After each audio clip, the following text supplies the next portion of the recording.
王爷，过来嘛！今天人家就要在这里吗？小妖精，别乱动！可我捉到你，怎么惩罚你？你好骚啊！竟然在你姐姐的灵堂前跟姑偷情！既然要追求刺激，当然要贯彻到底了。我躺在沈清堂的棺材上，跟他的未婚夫欢好，他终究是输给我了。我不单要在沈清堂的灵堂享用他的男人，还要让他亲眼看着。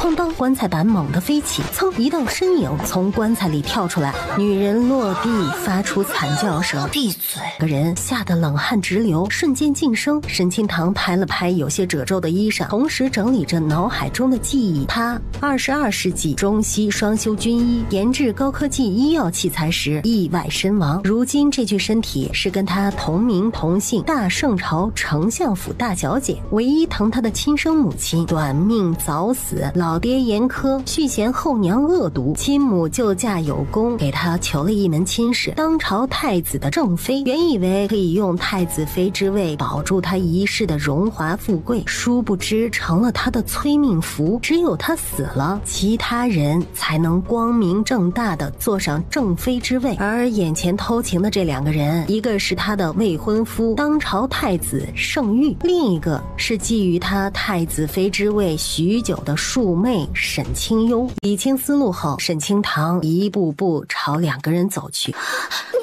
你是人是鬼？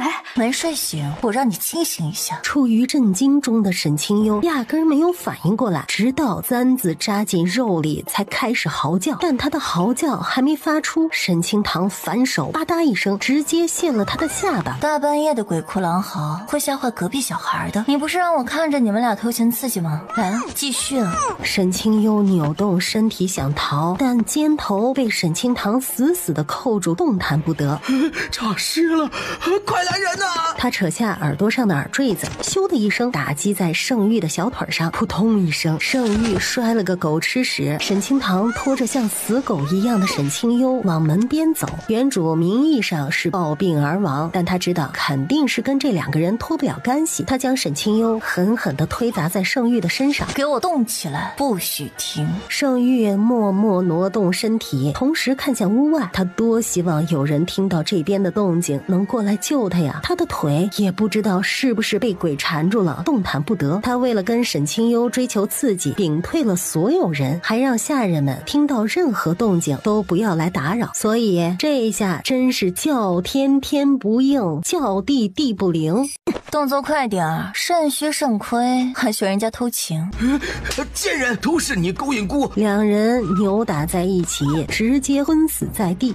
狗咬狗。他正准备离开灵堂，一道带着血腥味的阴风吹过来，还不等他逃避，他的身体再次跌进了棺木中，棺材板重新盖回了头顶。男人突然伸手扯开了他胸口的衣裳，沈清堂立马扬起手中的金簪朝男人刺去。别动，我毒素发作，外面有杀手。这时一阵脚步声逼近灵堂，从脚步声来看，外面至少有10个人。这具身体太过柔弱了，方才只是对付沈清幽和盛玉就有些浑身发软，根本不是这么多人的对手，所以他选择收敛气息。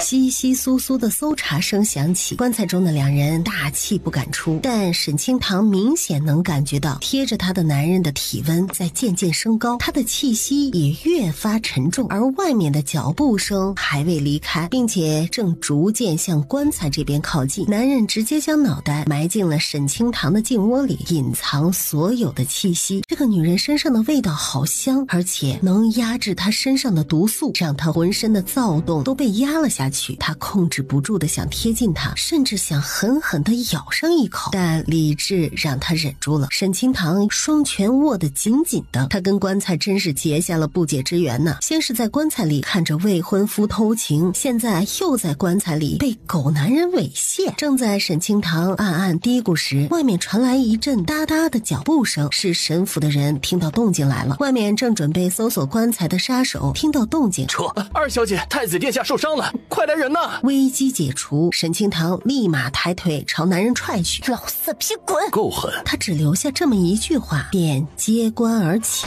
棺材板第2次被弹飞，男人的身影消失的极快，沈清堂才从棺材里跳了出来。狗男人，再让我遇见你，我非得小皮鞭伺候你。啃脖子算什么？我让你知道什么才是真正的变态。他的死而复生让神符再次混乱，但沈清堂没有理会他们，凭着记忆回到了他的海棠院。沈清堂眉头紧锁地走进房间，屋内的家具倒还算是齐全。他默默走到梳妆台前，铜镜里倒映出他的模样。我屌，丑逼啊！丑的都对不起读者，这脸得要治好。随后他又伸出手给自己把脉，身中3种剧毒啊！暗害的招数可真脏，既然由我接手这具身体，那这一次呢，我要看清所有丑恶嘴脸，亲手跟每个敌人一个大逼斗。同时他把脉的动作让他注意到了手腕上白玉手镯，正是研制这东西发生爆炸，他才会来到这里的。没想到百宝箱也跟着一起来了，若是这百宝箱能够正常使用，治疗这张脸简直是轻松拿捏，身体里的毒也不在话下。于是他立马用簪子划破手腕，让血将手镯浸染，白玉手镯吸收了鲜血，缓缓变成了红色。忽然一阵红光闪过，刺得他睁不开眼睛。等他再次看清眼前的景象，他已经来到一栋3层的别墅。他站在3楼往下俯瞰，一汪看不到源头的清潭，他直接从3楼跳跃而下。他沉入水中，一股暖意侵袭全身，几秒的深潜后，他冒出了脑袋，手腕上的伤口消失了。他惊喜地笑了，这是有治疗效果的灵泉啊！百宝箱研制成功了，所有功能都跟预期一模一样，只不过是让他换了一个地方用。他在空间里整理了一会儿才回到房间，此时天已经蒙蒙亮了，外面传来急促的敲门声。小姐，你可千万别犯傻呀！沈清堂立马打开房门，一个15、16岁浑身血气的丫头站在门口。凭借记忆，沈清堂知道这是跟他一起长大的贴身婢女小诗。小诗看他好好的站着，眼眶通红的将他抱在怀中。小姐，虽然两人名为主仆，但情同姐妹。别哭，人生苦短，报仇刻不容缓。说罢便拉着小诗往外走。小姐你要去哪儿？去赏他们爱吃的大嘴巴子。谁打的你啊？是文妹身旁的厉嬷嬷。文妹，她文左青龙右白虎，我也是照打不误。沈清堂气势汹汹地带着小诗直奔继母文妹的院子，而此时文妹的院子里，什么？那小贱人分明已经断气了，怎么又从棺材里跳出来了？夫人，莫不是有脏东西？不管有没有脏东西，那小贱人都必须要死，不然1个月后就是他跟太子定下的成婚之日，太子妃之位只能是悠悠的。夫人说的没错，沈清堂不配。话音刚落，啪嗒一声，一颗石头弹射在厉嬷嬷的嘴上。老登，张嘴就来，你是心高气傲，动我的人你是生死难料。哐当一声，沈清堂直接踹门而入。沈清堂，你好大的胆子！来人，把他拿下！院子里的4、5个下人全都朝沈清堂和小诗围了过去。小姐别怕，小诗会保护你。无所谓，我自会出手，他们自会出兵。一巴掌抽打在下人的手腕上，如意棒狠狠抽打在他们的身上，下人们四肢抽搐着倒地。沈清堂扛着他的如意棍，一步一步逼近文妹和厉嬷嬷。大小姐，你想弑母吗？母？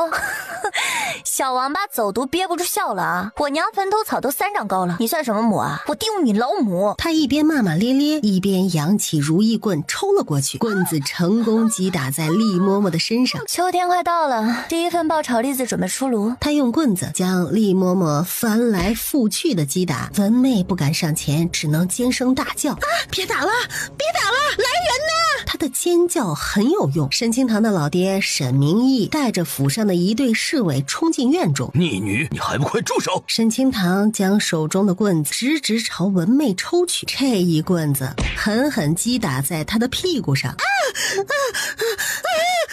沈清堂转头看向了沈明义，你让我停下来我就停下来，我不要面子的吗？你从前在外面胡闹也就算了，如今竟然在家里发疯，我今日若是不惩罚你，还不知道日后你会犯下什么大错。来人呐，上家法！他一声令下，侍卫便拿出了一柄鞭子，他握着鞭子一步步靠近沈清堂。不分青红皂白的就动手，我是你亲生的吗？哼，我这个当爹的都是为了你好。我没有看错的话，这柄鞭子也是我娘的吧？用我娘留下下来的鞭子打我，你就不担心我娘从棺材里爬出来要了你的命？你可别忘了，沈家的一切都是谁给你的？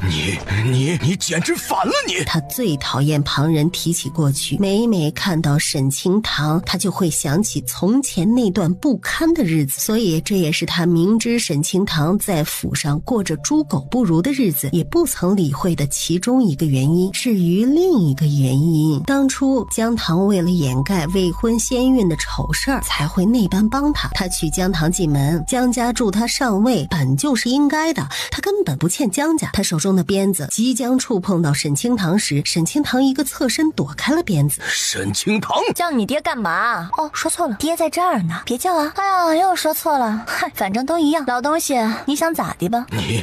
你疯了你！一般般的我一般般的疯，你不该拿的东西，我会让你全部都吐出来。看着沈明义的态度，沈清堂有理由怀疑姜家的事跟他有关。沈明义听到他的话，心里咯噔一下，他心虚的冲着旁边的侍卫喊：抓住他，将鞭子抢回来！沈清堂一挥鞭子，直接抽打在沈明义的肩膀上。逆女！我现在是太子未婚妻，事后的太子妃，你动我一下试试。虽然沈清堂很厌恶盛玉，但借用他的名头威胁沈明义也是不错的。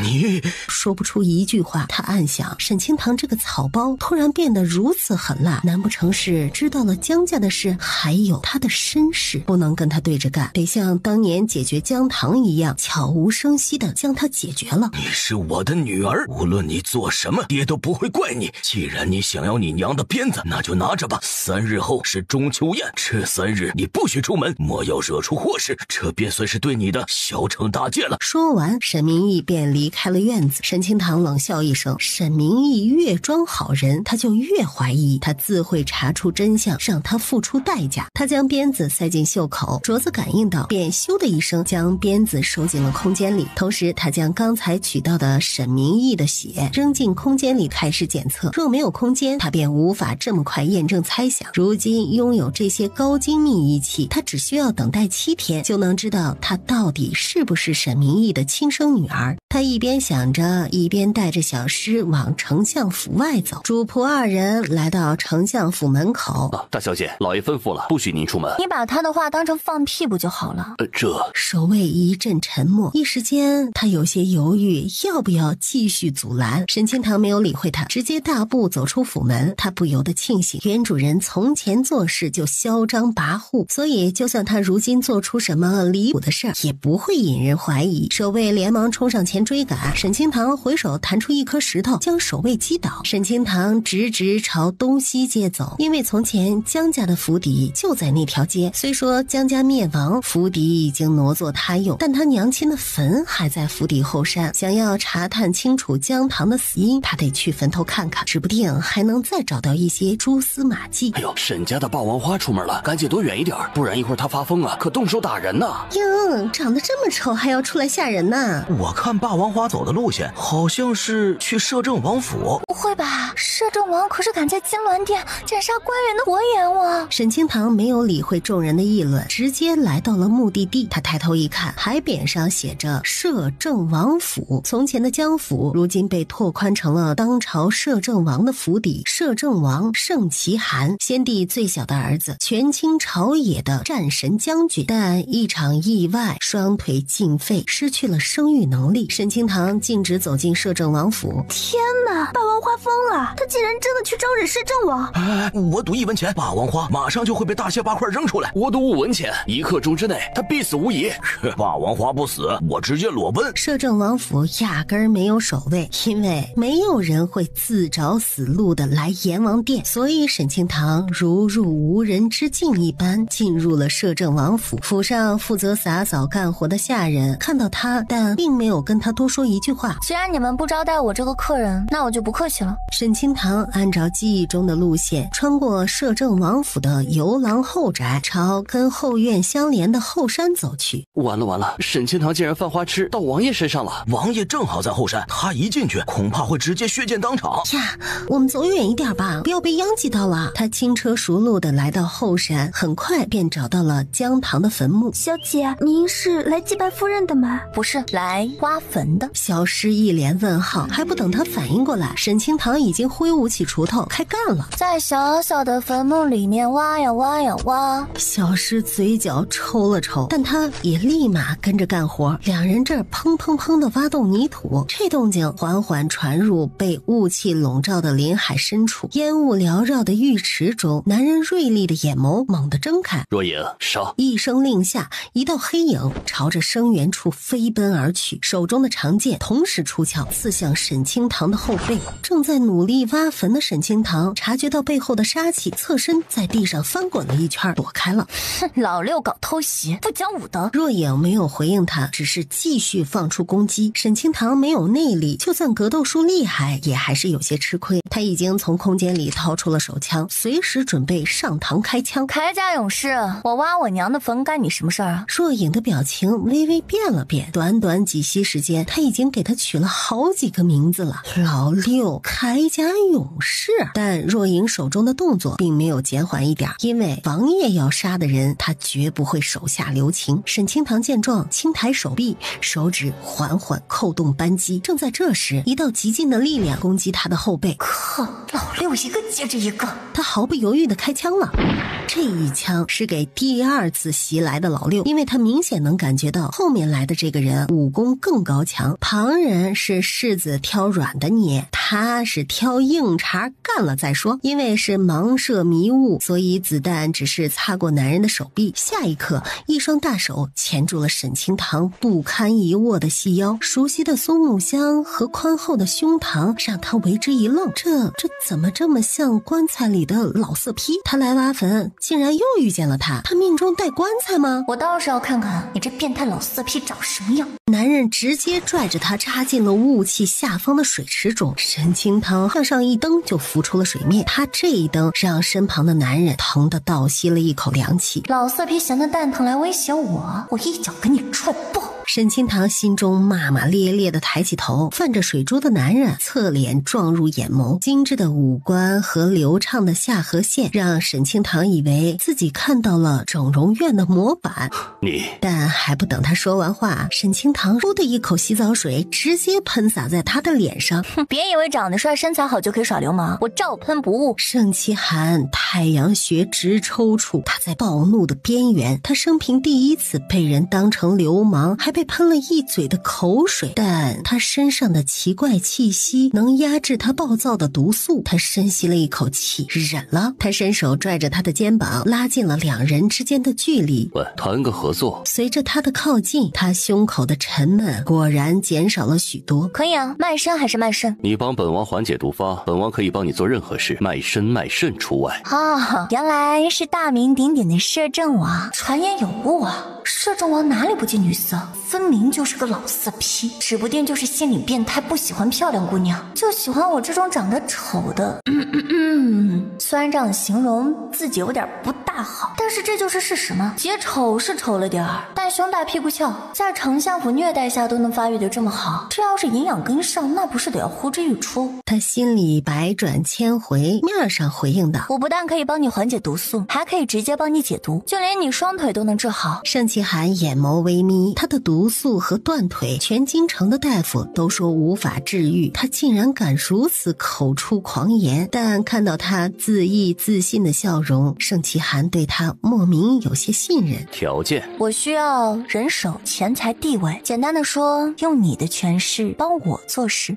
成交。沈清堂从袖口的空间拿出几根银针，随后以极快的速度扎进他的胸膛，紧跟着他划破自己的手腕。喝！他身体一怔，但猩红的血已经流进他的嘴里，他只能将血咽了下去。他的血进入身体，胸口那种堵塞的疼痛缓缓消散，四肢被毒素冲击的麻木也开始复原。喝了好几口血之后，沈清堂收回手腕，用空间里的灵泉水冲刷了一下，反正都是在水中，盛其寒根本察觉不到他用的是什么水。灵泉水流淌而过，伤口瞬间愈合。他一个飞身跳脱出浴池，朝着姜堂的棺材走去。盛其寒看着自己胸口上的银针，顿了顿，一时间不知该如何做。沈清堂淡然开口：“自己起来，难道还想让我抱你起来？我看你双腿残废，也来去自如。”盛其寒脸色阴沉着，用内力跳出浴池。另一个暗卫立马识相的送上干净的外袍，当然还有一件是给沈清堂的。沈小姐，这是给您的。沈清堂接过披风搭在肩上，同时看了一眼面前的暗卫。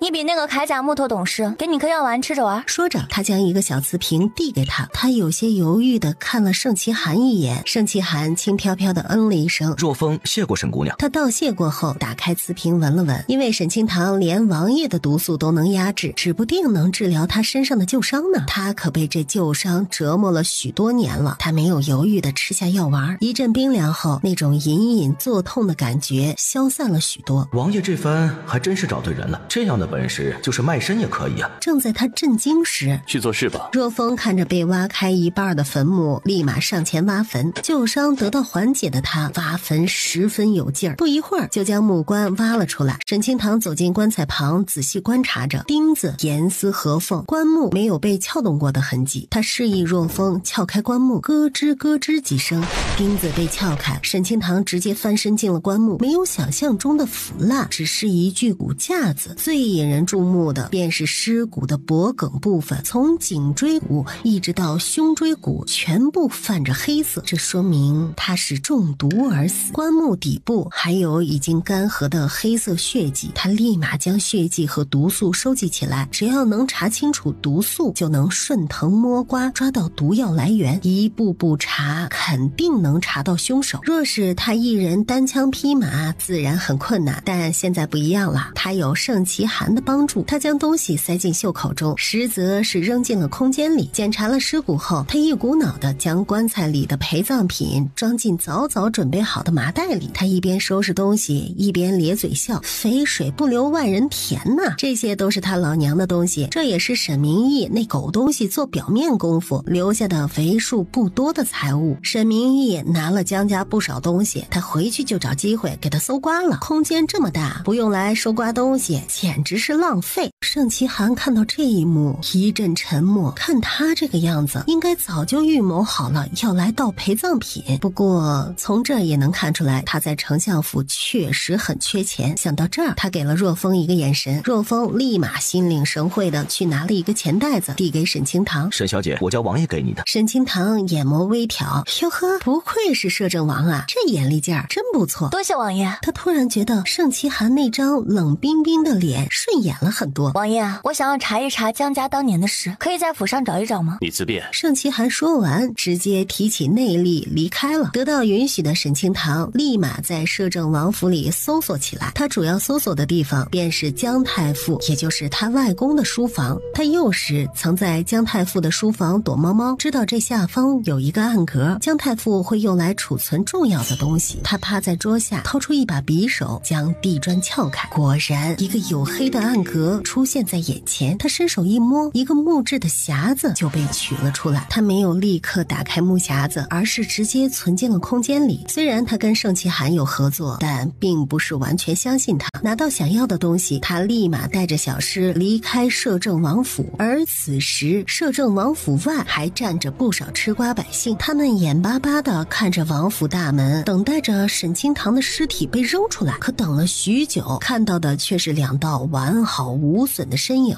霸王花活着出来啦！这是重点吗？你们看他身上的外袍，那不是摄政王的吗？难道摄政王不在家，所以霸王花才能胡作非为？议论声刚刚响起，盛其寒在若风和若影一左一右的拥护下来到了王府门口。你想要的东西，沈清堂猜想多半是跟姜家有关的东西。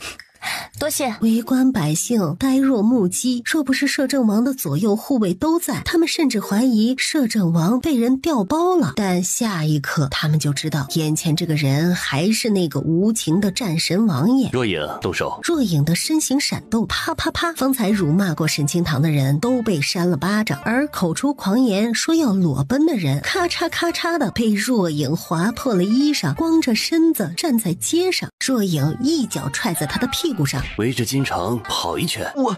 我男人在若影的武力威胁和盛其寒的眼神威慑下，捂着屁股朝京中街道跑去。你应该捂脸啊！裸奔的男人听到这话，立马捂住了自己的脸，但一不小心将眼睛也捂住了，啪叽一下摔了个狗吃屎。沈清堂当场笑喷，他冲着盛其寒眨了眨眼睛。你这个人啊，能处。虽然他冷冰冰的，但做事可是一点也不含糊，这让沈清堂很满意，所以他一脸笑意的回了丞相府。他离开后，盛其寒冷声说道：去查清楚。若影立刻领命离去。沈清堂的变化太大了，王爷起疑了。一旁的若风撇了撇嘴，王爷还说不卖身，这又是给钱又是给情报，还帮着打脸。依我看呀，最后调查清楚，王爷会将自己清清白白的卖给沈清堂。王府整日死气沉沉的，有个厉害的女人，嘿嘿，有意思。此时的沈清堂已经回到了丞相府门口，直到回府，小诗整个人都还有些发懵，他不敢相信他跟小姐竟然在摄政王府里闹了一圈，又平安的回来了。虽然摄政王腿瘸不能生育，但怎么看都比太子好10000倍。若是小姐的婚约能变成摄政王就好了。正在小诗暗暗嘀咕时，主仆二人再次被守卫拦住了去路。小姐，老爷说您擅自离府，让您在府门外罚站1个时辰。沈明义又不是第一次放屁，你继续装听不到。说着便直接往府里走。守卫一阵沉默，但经过方才的事儿，他识相的选择不阻拦。忙碌了一早上，沈清堂饿得两眼发昏，他带着小诗直奔府上厨房。此时正是饭点儿，厨房的人准备了许多菜，正准备送往正厅。厨房的奴仆们看到沈清堂全都视若无睹，就像他根本不存在一样。沈清堂也懒得跟他们啰嗦，他直接拿起桌上的酱香鸡腿就开吃了。住口！沈清堂没有理会，直接一口撕下鸡腿肉。沈清堂，你疯了！这可是给夫人准备的鸡腿，你吃了，夫人吃什么呀？他吃屎呗！你老嬷嬷一时被气得无言。看到沈清堂还在继续吃鸡腿，老爷让大小姐罚站，大小姐违抗命令前来厨房偷吃，那老奴就替老爷好好惩罚大小姐。但小诗挺身而出，一把推开了老嬷嬷。王嬷嬷，大小姐是府上的嫡出小姐，别说一个鸡腿，就是要你的腿，你个老贱婢也得给。罚站，我怕你等会儿直接站不起来。沈清堂看到这一幕，默默给小诗竖起了大拇指。你个贱蹄子，你竟然敢推老娘，老娘今天非得扒了你的皮！说着直接朝小诗冲了过去。小诗身形小巧，一个侧身便躲开了王嬷嬷的袭击，随后她伸出脚一绊，哎呦喂，我的屁股，哎呦，来呀，看看谁的屁背吧。小诗骄傲地扬起下巴。从前小姐反抗不了，也没有靠山，如今小姐有能力反抗，而且还有了摄政王这个大靠山，她是要配合小姐将丞相府欺负过他们的人全都打回来。哎呀，贱婢，我砍死你！人不会在同一个地方摔倒2次，只会摔断腿。她一个扫堂腿，王嬷嬷再次摔倒在地上。沈清堂默默走上前，鸡腿、鸭腿、猪腿，还有你的大肥腿。他一边念叨，一边扬起菜刀，噗嗤，锋利的菜刀没入皮肉，霎时间鲜血流淌了一地。王嬷嬷张嘴就想嚎叫，但沈清堂没有给他这个机会，刀柄反手一敲，直接打碎了王嬷嬷的下颌骨。红豆、绿豆、黑豆，还要截给你的大逼斗。所有人大气不敢出，直到沈清堂吃饱喝足离开厨房，他们才如释重负。沈清堂回到海棠院，看到残旧的院子，他眉头微微蹙起。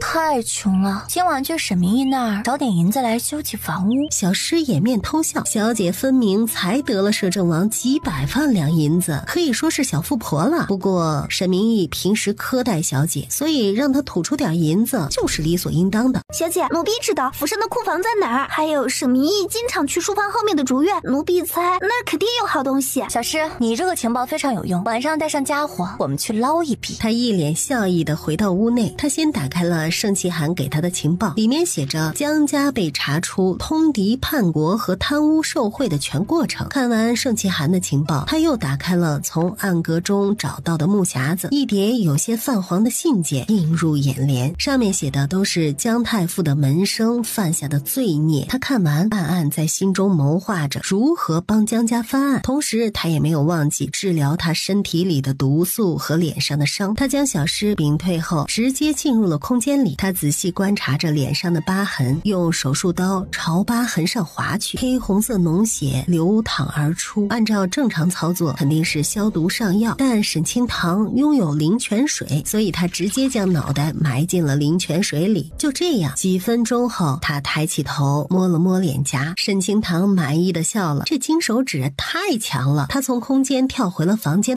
月黑风高夜，他和小诗换上夜行衣，直奔府上库房。两人来到库房附近的角落蹲守，此刻门口有4个守卫看守。沈清堂从空间里拿出无色无味的毒烟，吹向几个侍卫，哐当2声，站在面前的2个侍卫倒地。沈清堂给了小诗一个手势，让小诗望风。他径直走进库房，沈清堂如蝗虫过境一般，将所有东西都收进空间里。宝库在几息时间里变得空空荡荡，沈清堂直接转身离开宝库。两人的动作让躲在暗处观察的若风嘴角抽了抽，这速度也忒快了。沈姑娘确定拿到值钱的东西了？她继续跟上沈清堂两人，发现他们来到了沈明义的书房。书房门前的守卫更多。小姐，竹院要穿过书房才能进入，我经常看到老爷小心翼翼的让人看守连通书房和竹院的小道，里面一定有好东西。但是加上中间小道还有竹院门口的守卫，少说也得有20，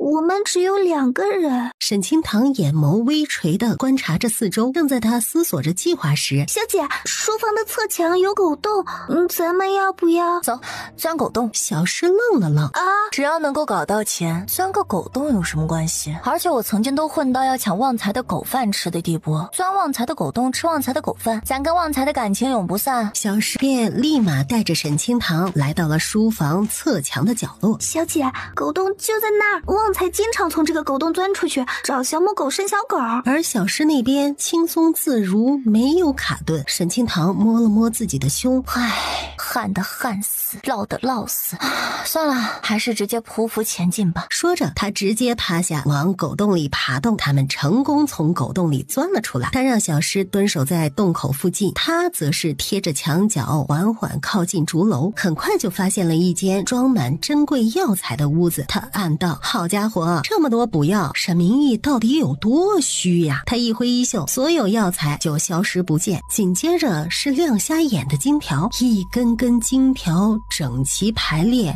少说有100万两黄金。沈清堂更是毫不客气地收下。2楼的东西都被扫荡的差不多了，他顺着楼梯扶手滑行到了1楼。1楼一排排武器整齐排列在大厅中。虽然沈清堂已经有了热武器，但冷兵器他也不会客气，所以他一挥手将所有武器都收进了空间里。将竹楼搜索一空后，他立刻原路返回。就在他准备离开时，竹楼下传来哒哒的敲打声。他眼眸一亮，难道还有地下室？拿出匕首插进土里，咔嗒一声，机关被启动，平坦的地面缓缓往后挪动，一条隐秘的地道出现在眼前。地道的下方就是一个地下暗牢，阴暗潮湿的牢笼中关着一个男人，暗牢外有4个守卫看守。别敲了，暗杀阁的人都死得差不多了，你还指望谁来救你？再影响我们哥几个睡觉，我们给你几鞭子。说完，几人闭上眼睛呼呼大睡。沈清堂听到这话，眼眸微眯。暗杀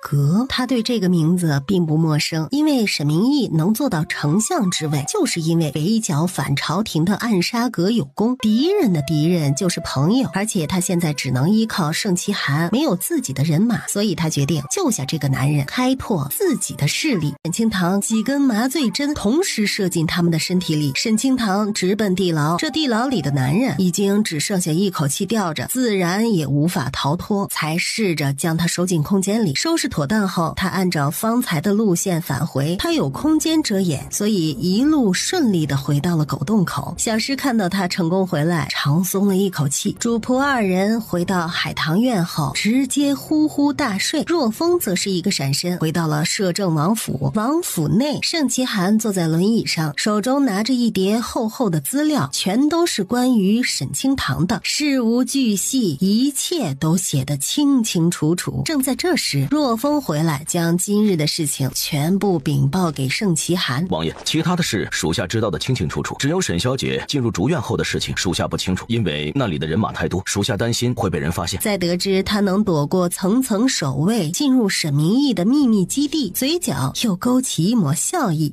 罢了，他一直都发疯，只是现在不光疯，还更厉害了而已。继续盯着他，不可有一丝闪失。他可是唯一一个能解开本王身体里的毒的人。至于他的秘密，本王相信本王总有弄清楚的一天。是，王爷。与其待在冷冰冰的王府，若风更愿意跟着沈清堂，跟他一起不但能看乐子，指不定还能将旧伤彻底治好了。而且他有预感，王爷会被沈清堂收拾得服服帖帖。若影那个木头小子不清楚，但他心里可跟明镜似的，他可得抱紧沈清堂这个大腿。翌日，沈清堂是被空间里的一阵滴滴声吵醒的，他立马探入空间里，发现药已经通过静脉输送到昨夜救进来的男人身体里。滴滴的警报声是药水输送完毕的提示。沈清堂立马给男人换了几瓶药，他拿出剪刀将男人的衣服剪碎，一块白净的玉佩掉落在地。他捡起玉佩看了看，发现只是一块普通橙色的玉佩，应当是证明他身份的东西。他默默将玉佩收好，简单消毒处理男人的外伤后，他当然没忘记在药水里加麻醉药，不然他的空间就会暴露。他刚处理好伤患，空间外面就传来一声声尖叫和吵闹。他脸上满是笑意，他知道是沈明义发现府上的变动了，不过跟他没关系，他睡死了。他继续回到海棠院睡大觉，可没想到刚躺下，房门被直接踹开，一队队侍卫冲进他的房间。小诗听到动静，立马冲进屋内阻拦。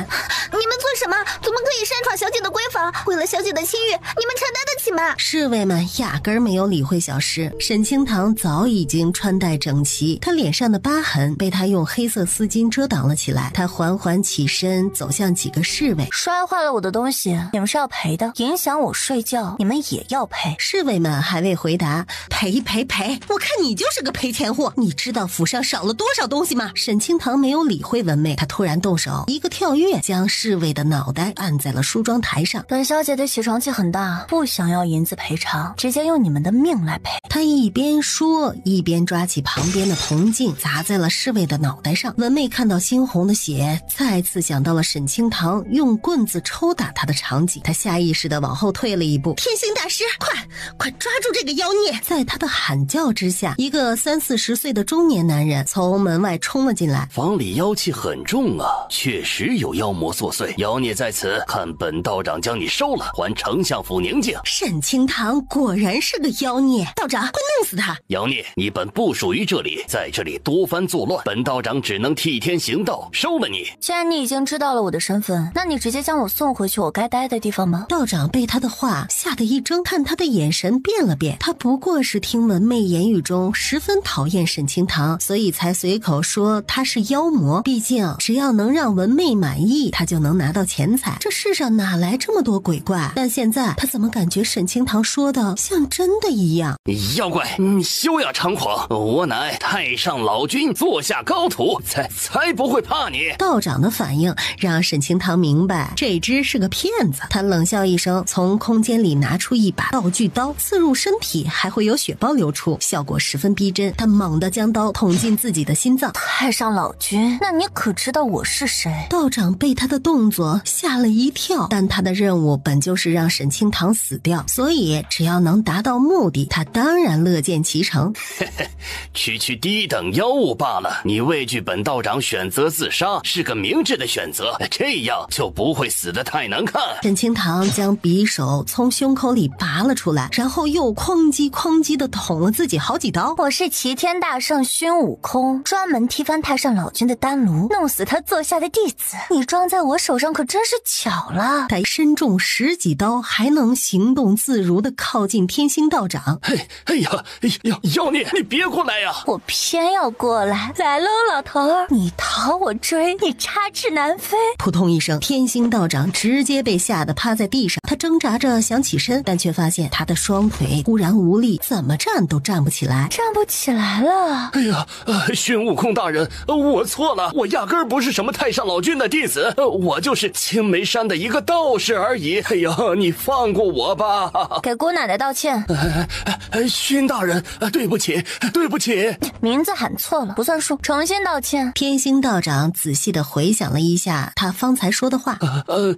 齐天大圣，孙悟空姑奶奶，我对不起你，现在可以了吧？还是错了还错呀？你方才就是这样说的呀！沈清堂抬腿一脚将天星道长踹飞，连我的名字都弄不清楚，你活该被打。他冲着天星道长一阵拳打脚踢，打得他在地上动弹不得才停下。你姑奶奶叫孙悟空，记清楚了吗？不然下次见你一次打你一次。什么名字错了？分明就是沈清堂故意想揍他，但他却不敢反驳。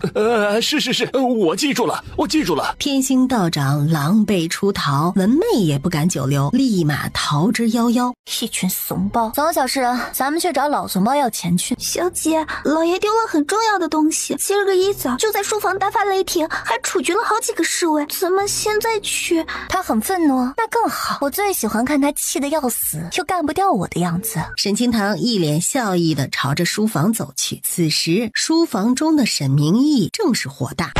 废物，还没有查到踪迹吗？库房里的东西丢了就算了，你们知不知道竹院里面的东西有多么重要？那可是我准备了5年的东西。侍卫跪倒在他面前，低着头不敢说话。他们仔细查了所有地方，别说人的痕迹了，老鼠的影子都没有见到一丁点儿。最让他们想不明白的是，竹院里面的东西那么多，就算用板车来拖也需要几个时辰呢。盗贼是怎么悄无声息运走的？就连暗杀阁的墨白也被人救走了，要你们有何用？这时敲门声响起，滚！他怒吼完，房门直接被踹开。嘿，我就不滚！世界如此美妙，你却如此暴躁，不好不好！沈明义看到他，瞬间感觉肩上的伤口又开始疼了。他刚想发脾气吼叫，哎，先别哇哇叫，给我银子！沈明义瞪大眼睛，一副不敢相信的模样。府上宝库失窃这么大的事儿，沈清堂不可能不知道啊！他不帮忙找贼人就算了，竟然还来要钱，这是正常人能做得出来的事儿吗？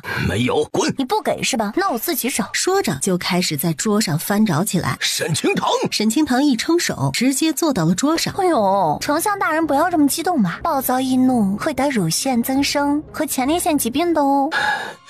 乳腺、前列腺，就是你的胸和你的命根子会有毛病，指不定要把你的胸和命根子都嘎了。不过你也不用怕，嘎了这2样东西不会死，最多就是不男不女而已。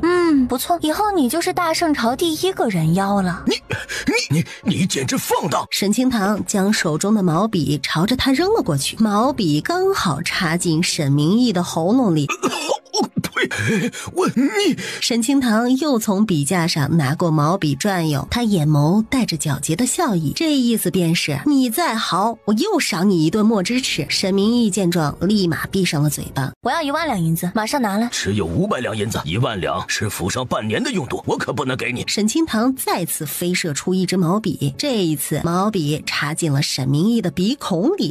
沈清堂没有再给他机会，直接将笔架上的毛笔羞羞地朝他扔了过去。没一会儿，沈明义的2只鼻孔和嘴巴都插满了毛笔。一旁的侍卫想动手，怎么想杀太子妃？侍卫们不在乎沈清堂的身体，但却畏惧他太子未婚妻的名号。沈清堂一步步走到沈明义身旁，我是在通知你，不是在跟你商量。明日是中秋宴，我可不得拾掇一番自个儿。1万2买点首饰脂粉很过分吗？哦，那你要是不给银子，那我就只能跟皇上提一提我娘救驾有功的事情喽。沈明义听到这儿，握紧了拳头。姜唐那个贱人救过皇上一命，所以皇上也给沈清堂3分薄面。若是让他去告状，他少不了要挨一顿惩罚，指不定还会重新牵扯到姜唐之死。为了1万2银子损失这么多，实在是太亏了。而且文媚和清幽那边已经准备好了计划，明日就能让沈清堂悄无声息地死在宫里。最终沈明义还是让人取了1万2银子给沈清堂，他带着银子和小诗潇洒地走出丞相府。主仆2人来到一间名为千娇百媚的成衣铺子，他在成衣铺子里扫视了一圈，最终选中了一条白色的齐地裙。我们家小姐看中了这一条裙子。哎，好嘞，小的这就给沈小姐包起来。可没想到裙子刚拿下来，本小姐多出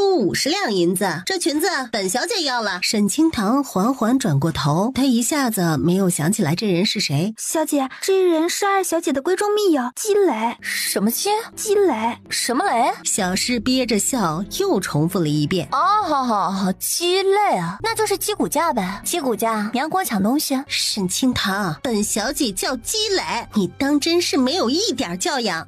没有啊，我素质不详，遇强则强，我没叫你鸡爸就是文明词了。买东西自然是价高者得了，你出不起价，东西就是本小姐的，何来抢一说？你知道除了价高者得，还有另外一条规矩吗？什么规矩？但还不等他反应过来，沈清堂就飞冲到他面前，砰的一声，一拳头砸在了他的眼睛上。还有一句话叫拳头大才是硬道理，既然你不长眼，那这双眼睛也就没有留着的必要了。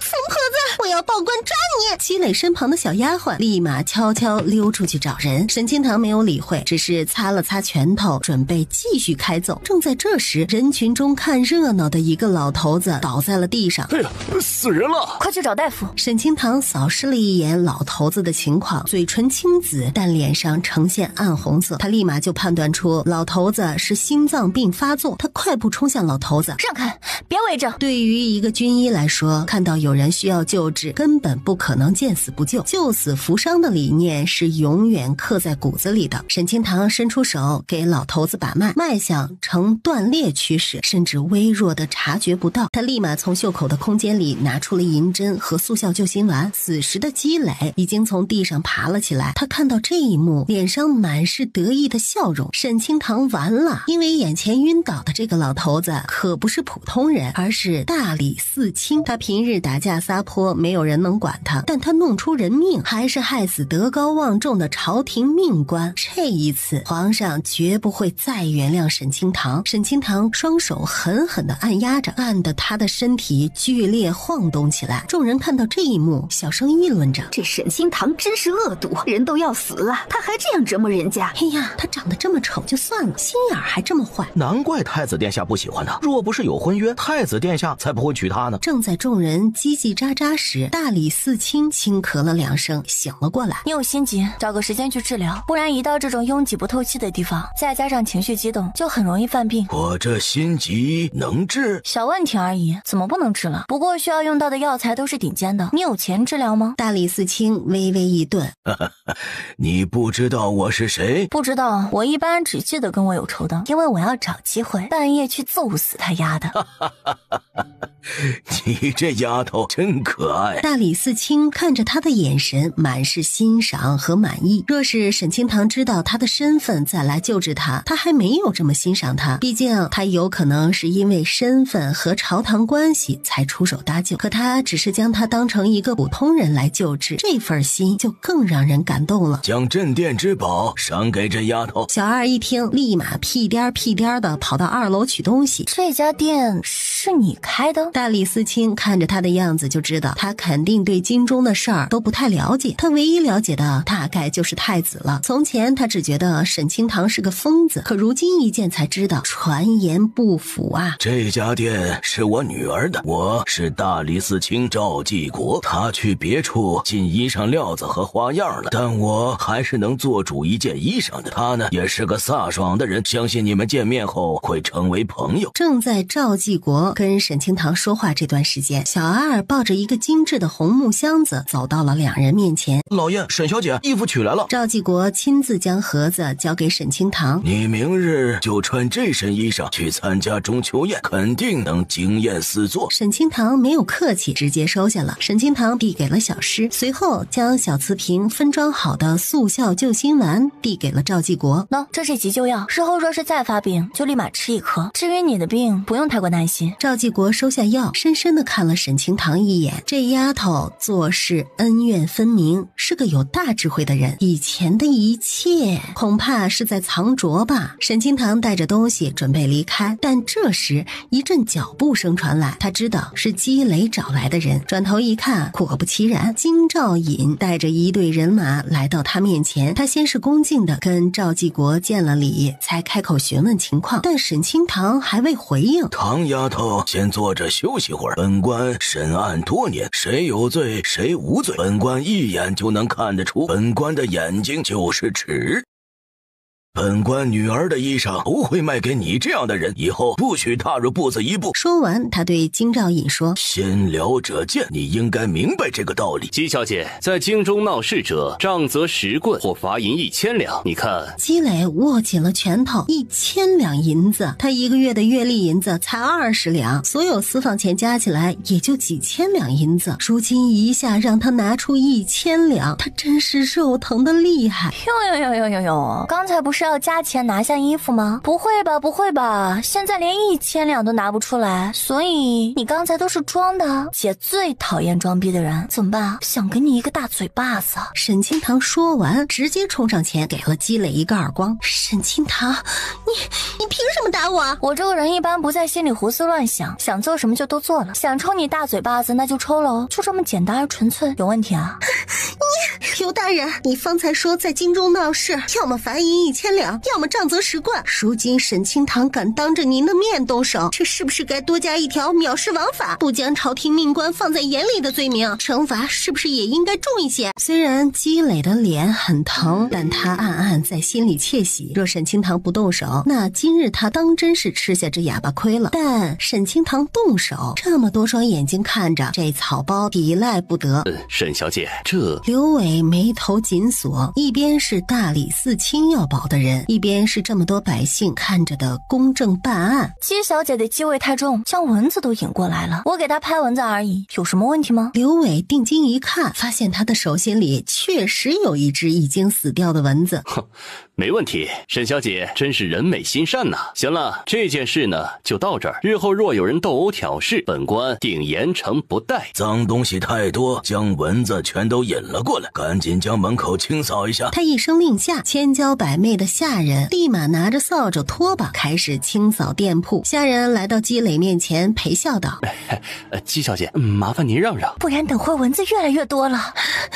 你们……姬磊握紧了拳头，他知道这群人都是铁了心帮着沈清堂对付他。行，今日这笔账他记下了，明日进了宫，大理寺卿可护不住沈清堂。而此时的沈清堂淡定地在街上晃悠着，他并没有打算立刻去大理寺卿府上，一来是现在时间尚早，他前去容易被人发现踪迹；二来他想找的人还没有找到。他在街上游走了好几圈，小诗就有些奇怪了，他正准备开口问沈清堂想找什么，嘘，有人来了。小诗立马扫视四周，虽然他不会武功，但他能当人肉盾啊，只要有人冲上前攻击，他就立马保护小姐，让小姐能第一时间逃脱。正在小诗这样想着时，沈清堂已经动手了，他手中的银针飞射而出，射中小巷中的一道黑影，黑影重重地砸在墙上。他想跑，但无奈脚下没有力气。别挣扎了，哥们儿，这一针就是野猪都扛不住。你认为你比野猪壮，还是比野猪野？男人没有回应他，而是艰难地用手撑着移动。哎，跑什么么？你不是在找我吗？不想救暗杀阁的兄弟了？墨白在我手里，你走了可就见不到他了。就算你用墨白威胁我，我也不会告诉你暗杀阁的任何事。你也休想得到暗杀阁的至宝。至宝这2个字瞬间让沈清堂来了兴趣，同时他也明白沈明义抓了墨白得到了暗杀阁的好处，但却没有杀了墨白，而是将他囚禁起来的原因。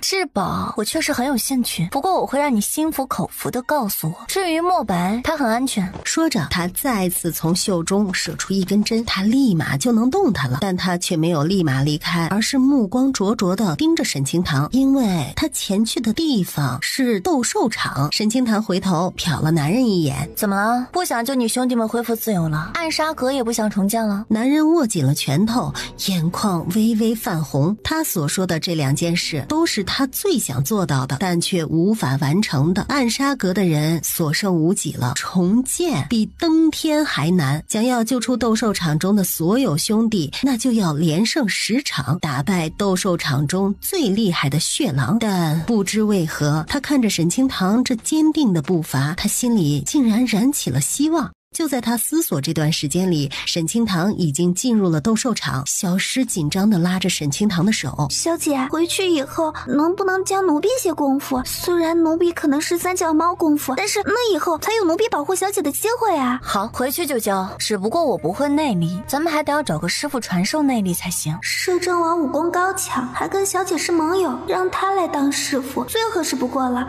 只是小姐心仪太子，恐怕不愿意跟其他男人有多牵扯。思索了一番，小诗还是没有将这个想法说出来。跟在他们身后的男人看到2人的状态，忍不住摇了摇头。他方才真是疯了，竟然会相信一个名声在京中已经臭完了的人。自己选座位，付钱。沈清堂看了长桌一眼，上面摆放着一张纸，纸上写着1等座1000两白银，2等座500两白银，3等座200两白银，站位100两白银，2个站票。去进去吧。沈清堂径直走进内院，一直跟在2人身后的男人并没有给钱选座，而是直接进入了斗兽场。沈清堂对此并不震惊，因为从他看到男人的第一眼就知道他是斗兽场的人。有些昏暗的正厅里，一个高高的擂台映入眼帘。他没有挤上前，而是往最右边的挑战处走。一直跟在沈清堂身后的男子看到他的动作，立马上前阻止他。你不会要上台去挑战吧？我记得斗兽场的规矩是，只要能通关打败10个人，就可以带走所有想要的人。若是能打败5个，就可以带走10个人，这还挺划算的。划算个屁呀！我曾经也是这样想的，可如今我知道你想重建暗杀阁，但你一个人不太现实。你回去吧，我莫叶记你的恩情。看来你跟墨白是兄弟关系，他我都能救，你也一样。说着，沈清堂没有理会他，径直朝挑战台走去。墨叶彻底慌了，他想上前阻止，但突然身体僵硬了一下。他知道是沈清堂动的手脚。等他重新能动弹时，沈清堂已经走到了挑战台上方。他紧张的浑身是汗，而台上的沈清堂却格外的淡定。他从不打没有准备的仗，今日他故意将墨白的玉佩挂在腰间，在街上晃荡，就是为了引出暗杀阁的剩余人马。你要挑战几个人？他扫视了沈清堂一眼，发现眼前的女人根本没有内力。就你挑战1个人，你都会死在台上。10个，全部都一起上，我赶时间。这疯女人，就是斗兽场最厉害的血狼都没有信心能赢过10个人，她竟然如此猖狂。不过有人找死，我也懒得阻拦。所以他在登记的册子上写下了挑战10人的数据。沈清堂脸上戴着黑色面纱，除了他方才故意暴露身份，让墨叶得知他的身份之外，其他人并不清楚他的真实身份。所以当他走上台挑战时，台下的众人全都惊愕地看着他。哎呀，是个女人呐！挑战台竟然出现了女人，笑死了！他不会以为斗兽场还有男女之分吧？上了擂台，无论男女都是身体的碰撞，野兽可不会怜香惜玉呀！我赌1两银子，这个女人呢，马上就会死在台上。就在众人议论纷纷时，沈清堂挑战的10人全部出现在了擂台之上。来吧。几人只派出了2个实力最弱的人上前跟他对打。2个男人赤膊朝沈清堂打了过去。虽然他没有内力，但他的近身搏斗术可是数1数2的。2个男人拳头落空，他们眼里闪过惊讶，随后又立马扬起拳头朝沈清堂的脑袋上砸去。沈清堂一个下腰再次躲开，但这一次他不再是单纯的躲开了，他握紧拳头，指尖夹着麻醉针朝2人挥打而去。他的拳头砸在了2人的胸膛上，2人捂着胸口想继续攻击，但心口一疼，直接重重的倒在地上，无法起身。沈清堂冲着剩下的8人勾了勾手指，我说过了，你们一起上。这突如其来的变故让所有人都震惊不已，但莫叶还是狠狠地为他捏了一把汗，因为挑战台的选择不可更改。就在莫叶担忧的这段时间，台上的7个人全都朝着沈清堂围了过去，独独剩下一个光着上半身坐在挑战台旁。沈清堂知道这个男人就是斗兽场最厉害的人血狼。7人的攻击从4面8方涌来，若是用常规的办法，沈清堂最多能对付4个人，但沈清堂就不是一个走寻常路的人。他从袖中放出飞虎爪，他拽着飞虎爪的绳子吊在了半空中，他的腾空而起让7个人的招数全都落了空，甚至因为惯性击打在了同伴身上。台下众人看到这一幕忍不住哈哈大笑这个女人方才呀，肯定是做了什么手段才能赢过那2个人。嘿，如今做不了手脚就想逃了啊？可斗兽场都是不死不休的，要么他倒下，要么上面的几只兽倒下，不然就算他跳下擂台，战局也不会结束。台上的沈清堂将众人的议论都听在耳朵里，他给了小石一个眼神，这赚钱的机会不就来了吗？这下不但能将方才的入场票钱赢回来，还能赚得金钵满盆。小石看到他的眼神，哼，你们别瞧不起女人，我就觉得她能赢。来观看斗兽表演的不乏江湖女子，她们在江湖上也是被男人瞧不上的。如今看到台上的沈清堂有机会赢一把，她们自然是支持的。就是你们这么能说，也没见你们打败斗兽场的人，最少上面的妹妹敢上台，你们敢吗？依我看，台上的姐妹说不定能出奇制胜。不服赌一场，我做庄家，赌斗兽场的男人赢。我下注100两，赌台上的姊妹赢。小石抬头看向了台上的沈清堂，询问他要下注多少银子。沈清堂回了小石一个笃定的眼神，示意小石将手中的银子全都放出去下注。1万两，我赌女人赢。你确定下注1万两银子？等会儿输了反悔，我可不会将钱还给你啊！哼，你等会儿能赔钱就行，可不要将裤衩子卖了，都凑不够1万两呢。哎，你……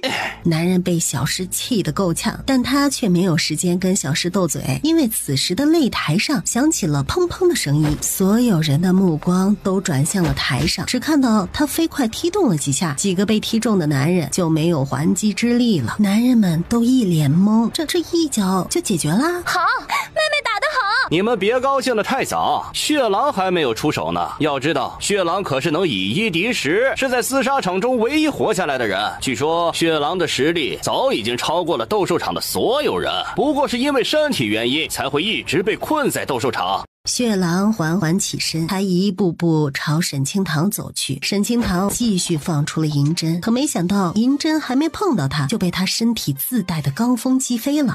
事不过三，这点把戏你还想用几次？不愧是斗兽场第1强者，不过你早早就看穿了我的招数，为何不提醒你的同伴们呢？除非你也希望他们死。血狼立刻发出攻击，纵然沈清堂躲得飞快，但他的掌风还是震得他的5脏6腑深深疼痛。难道你不想要离开这儿吗？只要我赢了，我就可以带走你们所有人。血狼冷笑一声，他当然明白这个女人的意思，但他的实力摆在明面上，那幕后的人很清楚，一旦他有一丁点放水，那人就会立刻要了他的命。只因为他身上有剧毒，每日都必须服用解药，所以他并没有听从沈清堂的话，放松一丁点的攻击。沈清堂知道血狼不敢轻易相信他，毕竟这可是关系着性命的事儿。但就在他跟血狼对话的这段时间里，他已经分析出了他身上的毒。但就在他跟血狼对话的这段时间里，他已经分析出了他身上的毒，同时从空间里散出了药粉。血狼吸入药粉，胸口一疼，你不就是毒吗？我帮你解开，敢不敢反？他这一拳头没有加重他胸口的疼痛，反而还让他一直沉积在胸口的毒素流动了起来。他明显能感觉到毒素少了一些，他握着拳头暗暗思考。你不说话我就当你默认喽。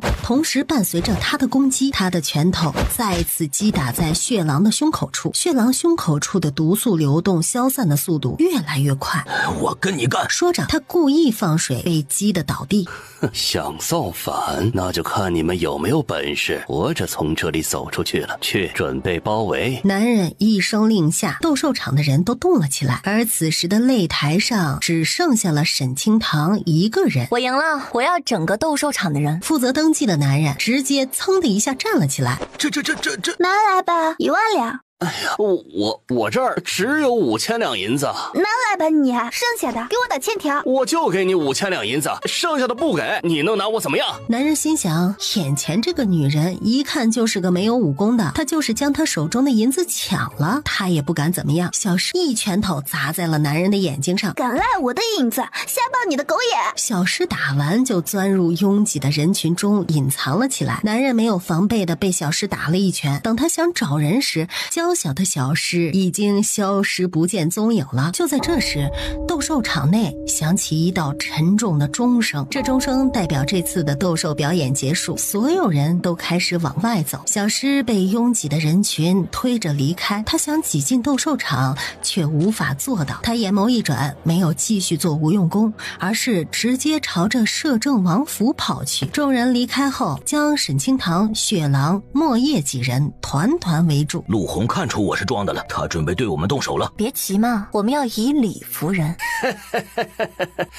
动手！斗兽场的人朝血狼几人围了过来，血狼打死2个人，疯狂砍杀，不一会儿就倒下了20个敌人。他们2人帮沈清堂挡下所有的伤害，同时斗兽场中有反抗念头的人也跟着动了。一场惨烈的厮杀拉开帷幕。贱女人，引起斗兽场内乱，你该死！他一边说一边朝沈清堂冲了过去，他打算一击致命，直接取沈清堂的命。沈清堂察觉到他的逼近，手中的枪已经准备好了，子弹没有任何拖泥带水的击出。他瞪着眼睛，咚的一声砸在地上，死不瞑目。他是来逆袭虐渣走大女主剧本的，能简单解决的事情绝对不拖泥带水。求姑娘救我们出火海！他们这一群人里面有一部分是自愿听令于陆红的，另一部分自然是被迫的。如今陆红死了，有一个人能让他们脱离这种被当成野兽的日子，他们当然得抓住这个机会。可以，但我要的是绝对的忠诚，若有背叛，那就跟陆红一样。绝不背叛。收拾场地，拆掉斗兽场。人进化这么多年，成为高级动物，重新回到野兽时代，哼，当真是可笑。所有人听到这话都握紧了拳头，他们当野兽的日子终于结束了。准备一间房，我会将墨白带过来，你们2兄弟就负责重置暗杀阁，需要的人手和财力，我这里都能想办法。多谢姑娘大恩。沈清堂转头看向血狼，你愿意留下来就帮我训练人手，说是不愿意就离开。他没想到这个女人竟然就这样放他离开。沈清堂没有理会血狼的震惊，而是查看了一番空间里的墨白情况。在空间的西药治疗和灵泉水辅助之下，他的身体机能已经恢复了很多，可以处理他的内伤了。而这时莫叶已经安排好了一间安全的房间，沈清堂直接将人挪到了房间里，开始用银针给他处理内伤。而此时的小诗已经带着救兵来到了斗兽场附近，不是冤家不聚头啊，他们再次遇到了方才做庄家欠钱不还的男人。又是这个无赖，若不是担心小姐的安危，不想在你们身上浪费时间，高低将你们欠我们小姐的5000两银子要回来。话音刚落，他前方的黑影一闪而过。哎呦啊，疼！小诗定睛一看，发现盛其寒正用脚踩在男人的脑袋上。哎呀，大侠饶命啊！小的做错什么事了吗？哎呀，小的给您磕头，您别杀小的呀！盛其寒没有跟他多说一句话，而是一掌击在他的胸口，他胸前荷包里的东西全部散洒落。盛其寒用上内力一吸，所有钱袋子都落在了他手中。他将钱袋子扔给小石后，便再次用内力驱动着轮椅往斗兽场里走。小石惊喜地将钱袋子里的银子和银票掏了出来，他大概数了一下，已经超过5000两银子了，只多不少。他看着盛其寒的背影，连连点头。摄政王一听是小姐的银子，立马就动手抢回来了。果然是小姐最坚实的同盟啊！小诗快步跟上盛其寒的脚步，跟在暗处的若影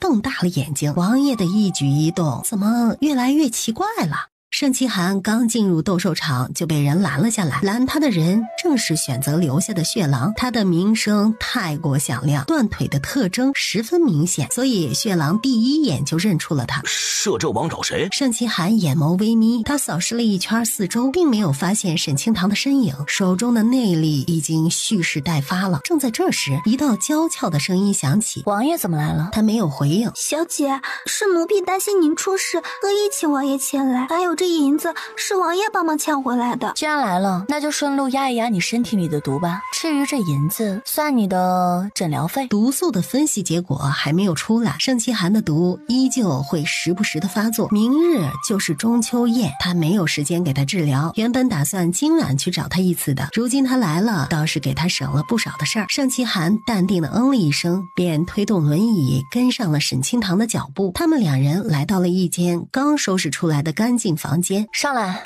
上来，不是治疗吗？怎么这么奇怪？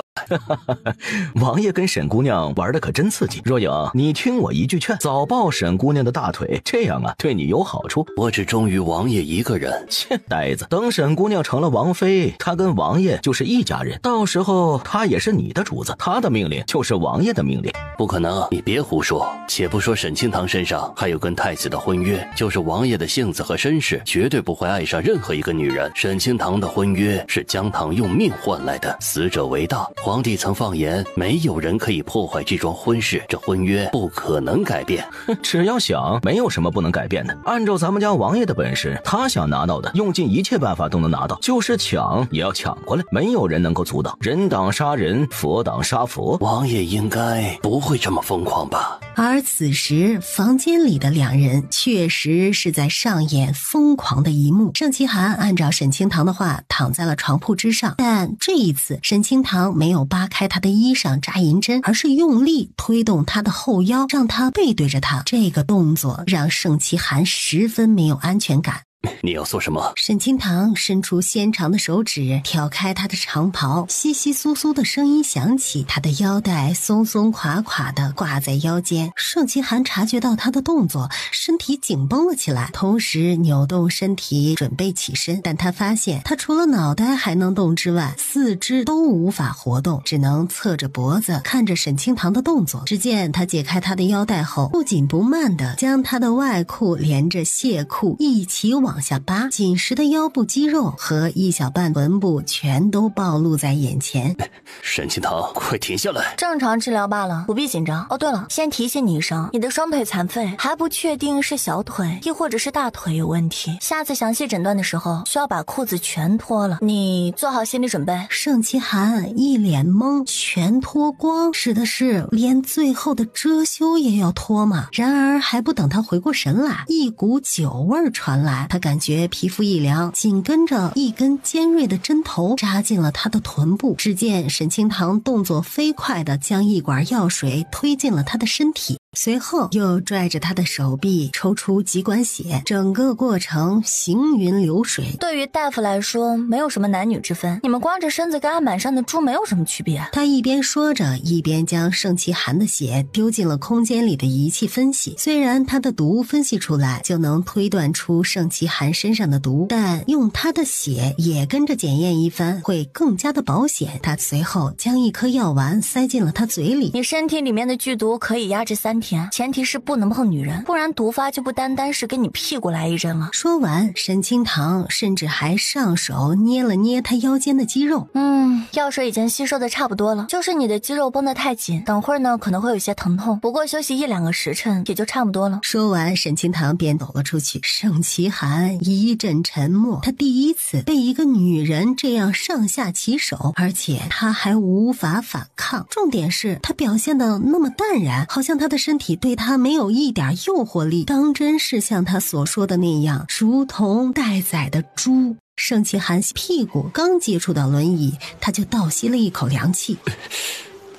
门外的若风看到这一幕，沈小姐真猛，王爷都坐不下了，下次王爷还是在上面吧，不然呢，这屁股可就遭老罪了。若风的声音很小，但这话还是没有逃过盛其寒的耳朵。滚回去加练10天。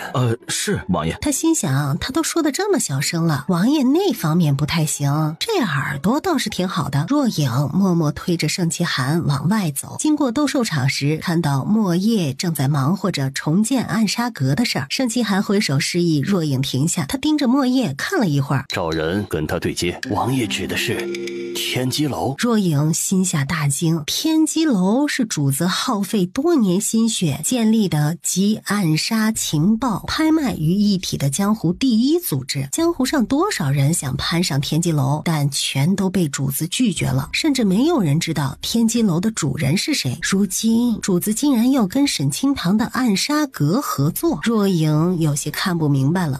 盛其寒便推动轮椅离开了斗兽场。沈清堂敢将暗杀阁的一切坦诚不公地告诉他，这样的爽快和大胆让他也可以无所畏惧地让天机楼给出帮助。他眼眸微眯地盯着沈清堂离去的方向，这个女人还会给他带来多少惊喜呢？另一头的沈清堂并不知道盛其寒给出的帮助，他在夜幕降临时来到了大理寺卿赵继国的府上。久等了，赵伯父。唐丫头，你是为了江家的案子来的吧？江家当年的案子是您审理的吧？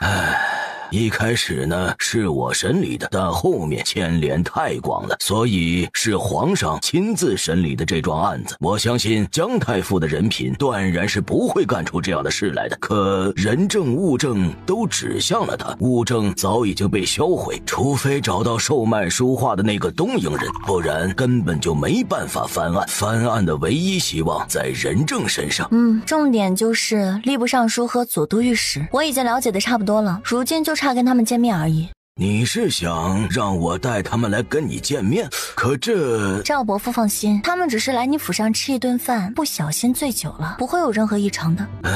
好，那我稍后试试能不能将他们约来府上吃夜宵。多谢赵伯父。虽然没有大理寺卿，他也能去找到这两个人，但要躲过层层护卫进行逼问会麻烦得多。有赵继国的身份在此，他可以悄无声息地拿到口供，而且等到翻案的时候，赵继国就是个有力的证人，只要有证据帮江家翻案就是顷刻间的事儿。赵继国很快便联络了吏部尚书和左都御史，但只有吏部尚书答应前来。他有些遗憾地将这个消息告诉了沈清堂。唐丫头，一个人够了吗？沈清堂一边准备给赵继国治疗心急的东西，一边回应，够了，因为他们两个都是一丘之貉，审问一个，另外一个必然是同样的回答。说话间，他将银针扎在了赵继国的心脏附近，很快银针治疗完毕。吏部尚书张民的儿子牵扯到了一宗杀人案中，这案子如今是我在审理，所以……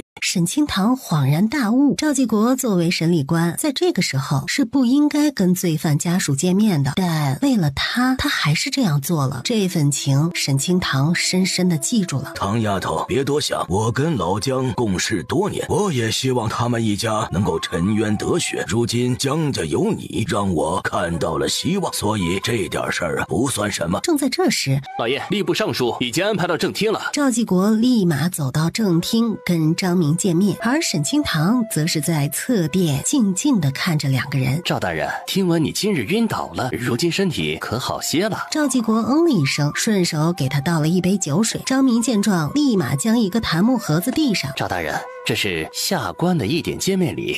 犬子那事儿，赵继国没有收下他的银子，只是用眼神示意他吃菜。张明一时间有些弄不明白赵继国的意思，但他还是按照赵继国的意思吃着桌上的饭菜。赵继国看到他的动作，继续给他倒酒。先吃饱再说。张明一听，连连夹菜吃，但他也猜到赵继国的意思了，恐怕是嫌这点钱少了，故意摆架子呢。他的表情突然变得痛苦起来。沈清堂再次抛出了同样的问题。张明青筋暴起的在地上翻滚。江人海抓到我收受贿赂的把柄，那老东西一定让我将所有的银子都还回去，不然他就会跟皇上告发我，所以我只能送他去死了。那些书画都是我们这些门生送给他的，我们早早在里面动了手脚。畜生，老姜待你们不薄，你们竟然如此陷害他。沈清堂对这个结果并不意外，在他看到那2份证据时已经猜到了，如今需要的就是口供罢了。他一边听张明供述犯罪过程，一边用纸笔将他的口供记录了下来。写完之后，他将纸放在张明的手边，用匕首将他的手掌划破，在纸上按压了一个血手印。虽然他按了手印，但他若说是被逼的，恐怕无妨，我会找到物证和新的人证，让他无法抵赖。说着，他抬脚踩在张明的脑袋上。那些书画在哪儿买的？聚宝阁。物证马上就有了。赵伯父，你劝说张大人莫要做违法乱纪的事。张大人感激之下送了你银子，你收下之后捐给了穷苦百姓。心胸宽广，还得是你呀！趁着天还没亮，他得立马去聚宝阁找证物。吏部尚书在大理寺卿府上醉得不省人事，而此时的沈清堂飞速赶到了聚宝阁。若是能在这里找到物证，再加上赵府弄到的口供，明日的中秋宴会就是一个最好的翻案机会，同时也是他跟盛玉解除婚约的关键。正在这时，他的身旁突然出现了一个人。既然你选择留下来当我的人，那我可就不客气的使唤你了。我想要聚宝阁的账本。巧了，我也想要聚宝阁的东西。聚宝阁的现任阁主是我弟弟，聚宝阁本该是属于我的，只不过他弄了些手段，将我困在了斗兽场。这么说来，你对聚宝阁应该很熟悉。我们的第2次合作正式开始。两人达成一致后，血狼直接带着沈清堂从附近小巷中的暗道进入了聚宝阁。血狼扫视了聚宝阁内部一眼，随后给沈清堂比了一个手势，意思是20个守卫全都由他来对付。沈清堂去聚宝阁内部开锁拿账本，而此时的沈清堂已经飞速来到了聚宝阁的阁主室。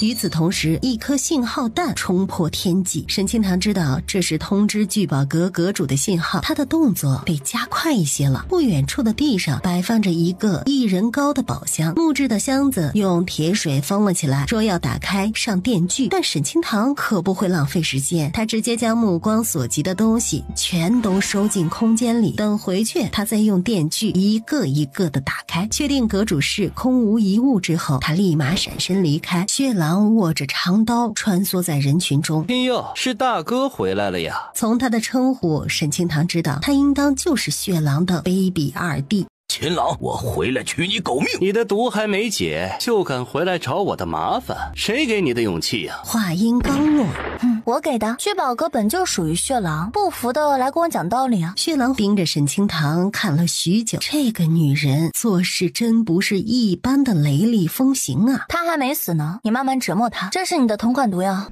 解药呢？先给她吃毒药。血狼听令，将毒药全都倒进了秦朗的嘴里。毒药刚吃下去没一会儿，他就捂着胸膛在地上翻滚。当着他的面吃解药，让他干瞪眼的看着，馋死他。血狼冷漠的脸上出现浅淡的笑容，这一招真狠呐！还好他明智的跟了他，不然以后肯定要倒大霉的。血狼将解药吃下，轻松的看着秦朗痛苦，而聚宝阁中的人呆傻的站着，不敢继续动手。一方面是因为他们知道血狼的身份，阁中一部分旧人还是愿意跟随血狼的。既然没有人要跟我讲道理，那我就先走一步了。直到天亮，沈清堂才回到丞相府。但他依旧不能入睡。他举着电锯在空间里一阵电光火石的开锯，滋滋的声音响了好一会儿，大宝箱终于打开了。沈清堂没有猜错，里面果然有聚宝阁的账本。然而让他惊讶的是，宝箱里竟然还有好几幅字画。他缓缓将字画打开，樱花海面图，落款是东瀛画家。他眼眸微眯，如此神秘的封锁起来，只能说明这里藏着不能见人的秘密。他伸出手摸了摸画纸，摸到中间部分时，发现中间有夹层。沈清堂小心翼翼地将画作拆开，果不其然，里面有一份通敌叛国的信件，笔迹跟姜太傅的一模一样。他握着信件，脸上满是笑容，不用进行笔迹鉴定，他也能猜到这一信肯定是张民或其他门生模仿姜太傅写出来的。证物有了，口供拿到了，秦朗这个人证也已经到位了，明日一定能帮姜家翻案。只是竟然没有跟沈明义相关的东西，他隐藏的真是够深的。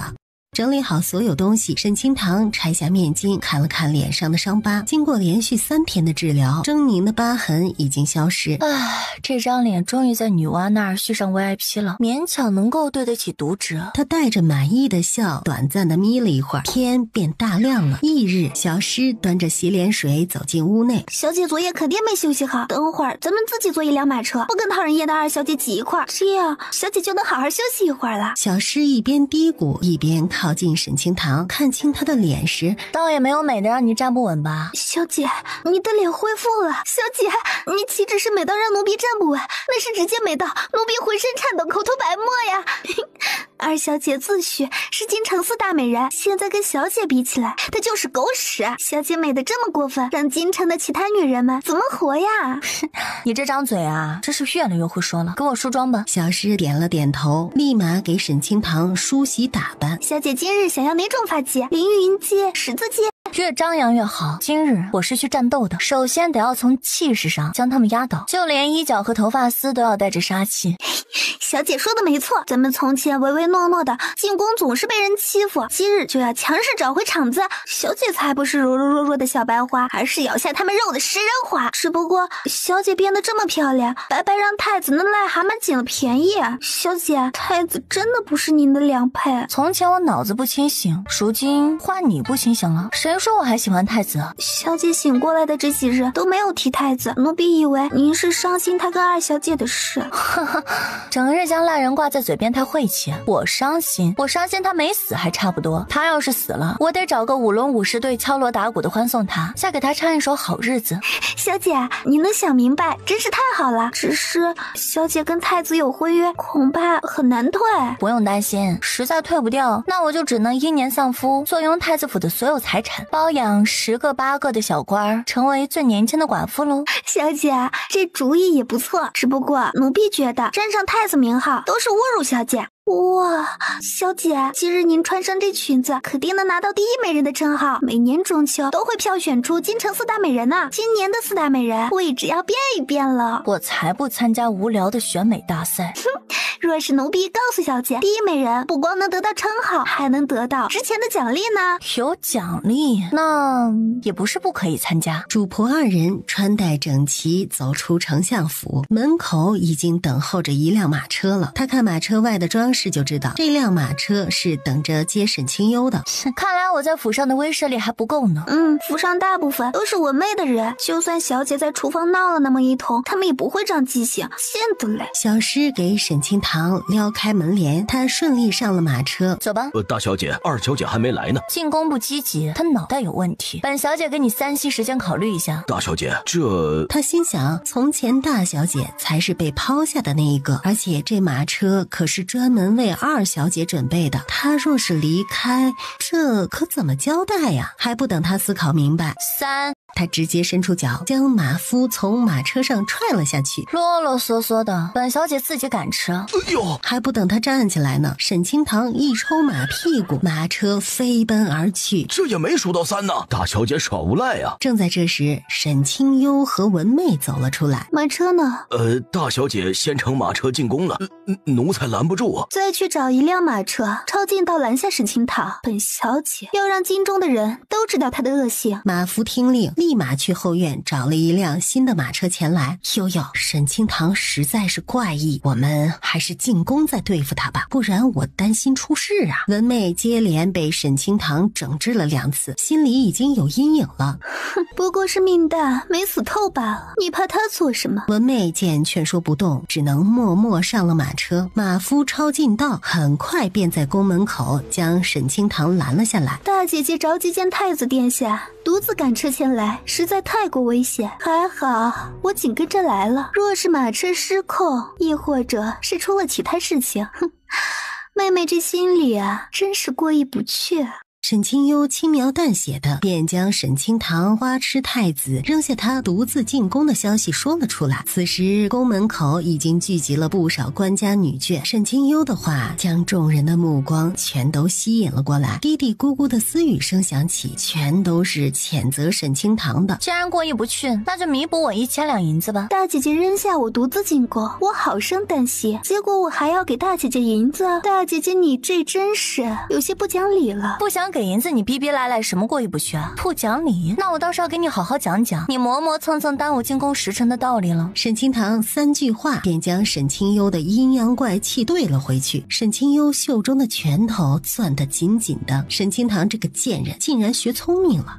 若是从前，这贱人肯定会辱骂且动手，一旦他动手，所有的过错都在他的身上，一件件累积起来，太子、皇上、皇后、太后，整个宫中的人都会十分厌恶沈清堂。他气恼了一会儿，在看到沈清堂脸上的面巾时平复了情绪。反正不管沈清堂怎么穿，那张脸都是一样的丑。姐姐今日如此美丽，那妹妹晚来些也足够了。这话便将他的晚来说成了故意成全沈清堂，让他出够风头。你实在是太聒噪了，我不想再听到一句，不然你看我抽不抽你就完了。说完，沈清堂带着小诗往宫门入口走。沈清幽面上尴尬地抽了抽，随后默默跟着沈清堂往里走。现在先让你猖狂，稍后进宫开始计划，你会哭着求饶。这次的中秋宴地址设在了御花园。沈清堂进入御花园后，找了一个角落的位置坐下，因为他对这群莺莺燕燕的话题并不感兴趣，他只等着皇帝和其他几位主角前来，拿出所有证据帮江家翻案。而此时的沈清幽一进入御花园，变成了众人焦点。哎呀，清幽啊，看到你如今这模样，我算是明白了一句话：你若盛开，蝴蝶自来。你的美丽啊，就连蝴蝶也为之倾倒呢。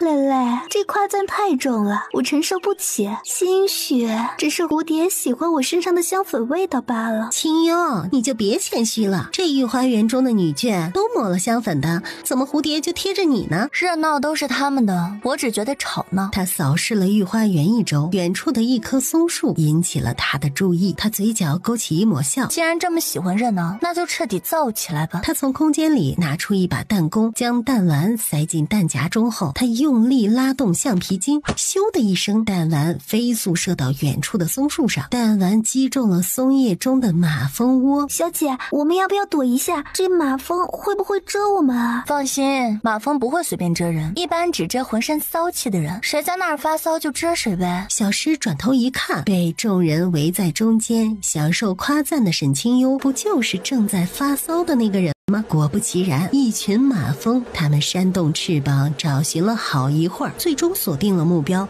直直朝人群中的沈清幽飞了过去。有马蜂！救命啊！沈清幽狼狈躲闪之下，重重地跌坐在地。正在这个时候，一道身影从对面的男宾席飞来，他一掌内力击中马蜂群，马蜂嗡嗡地消散。沈清幽总算是得救了，他趴在男人的怀中，哭得梨花带雨。太子殿下，还好有你，若不然悠悠今天恐怕要毁容了。别怕，姑永远在。二妹妹好本事，不光能够招蜂引蝶，连恶心人的苍蝇都能引来。哎，小诗，那句话是怎么说来着呢？你若拉屎，苍蝇自来。啊，没错，就是这句。他心想，这两个奇葩前几日才狗咬狗打得一嘴毛，今天又和好如初，腻腻歪歪，他只能不尊重、辱骂，并让他们锁死。这就是你勾引姑的新把戏吗？别白费劲了，姑永远不会对你动心。沈清堂低头捂着胸口，众人见状都摇了摇头。他们暗想，沈清堂也是个可怜人呐，他如今肯定是伤心了。太子不喜欢他，处处不给他留面子，甚至当着他的面跟其他女人亲昵。好臭啊！哎，你们有没有闻到一股屁味？差点把我昨天的隔夜饭都给臭出来。没教养的泼妇，姑一定会跟你解除婚约，你别用尽法子引起姑的注意。沈清堂眉头紧锁，他有的时候真的挺好奇的，某些男人为什么那么普通又自信呢？正在这时，一个老嬷嬷走进御花园中。见过大小姐，太后娘娘许久不见你，甚是想念，请您去慈宁宫一趟。沈清堂挑眉，按照记忆，太后是个极其重礼数的老太婆，所以最是讨厌她这个即将过门的孙媳妇儿。如今叫她去，必然是没安好心眼儿。不过，与其在这里看圣玉这个油腻男跟沈清幽腻歪，他宁愿去慈宁宫跟老太婆 battle， 所以他点头跟着老嬷嬷朝慈宁宫走去。两人来到慈宁宫门前，老嬷嬷走进殿内禀报了一番，随后一脸愁容地走了出来。沈大小姐，真是不巧了，太后娘娘刚刚睡下，劳烦你在宫殿外等一等。说完，老嬷嬷便回到内殿伺候。睡觉才吩咐人叫他来就睡着了，安眠药也没有这么快吧？下马威还差不多。沈清堂直接张嘴就开始唱：雾蒙山连着山外山，月光洒下了香水潭，有没有人能告诉我，可是苍天对你在呼唤？沈清堂就不信有人能够在凤凰传奇的音乐声下睡着，更何况本就是装睡的太后了。容嬷嬷，沈清堂在发什么疯？太后娘娘，沈大小姐在唱歌呢，哀家不过让她在外面等了几息时间，她竟然就坐不住了。这样的女人如何能当太子妃？这唱的是什么聒噪之歌？奴婢不知。哀家倒要听听是什么歌。第一遍，什么山外山？第二遍，还挺好听。第三遍，雾蒙山连着山外山。容嬷嬷，将人叫进来。得到通行令的沈清堂凤凰传奇 YYDS 走进殿内。沈清堂，你吵醒哀家可知错呀？啊，太后娘娘真的睡着了吗？不应该啊，您睡着还叫我来，这不是有病吗？说不然我去给您找个太医看看脑子，还是说太后娘娘您是故意针对我？你太后被气得够呛。哎，太后娘娘别误会啊，我这呢只是正常的猜想而已。哀家身体不适，所以这才小气了一会儿。你吵醒哀家，在宫中用你我来称呼，哪有大家闺秀的模样？去抄写20遍女德，不抄完不准离开慈宁宫。雾蒙山连着山外山。太后仿佛被触发了灵魂技能，顺其自然地接了一句：月光洒下了香水潭。太后娘娘歌词儿记得还挺清楚的，这不像是被吵醒，反而像是坐着听。看来臣女没有吵醒您呢。哀家让你抄，你抄便是，哪来这么多话？手疼，不抄。大胆！你以为这宫中是你能放肆的地方？容嬷嬷，去掌嘴。我的小姐，这宫中跟丞相府可不一样，太子妃的身份能压得住老爷，却压不住太后呀。跟太后作对，肯定是要吃苦头的。就在容嬷嬷即将靠近沈清堂时，太后栽倒在地，容嬷嬷顾不得掌嘴，快请太医。等太医来，太后已经凉透了。你知道怎么救太后？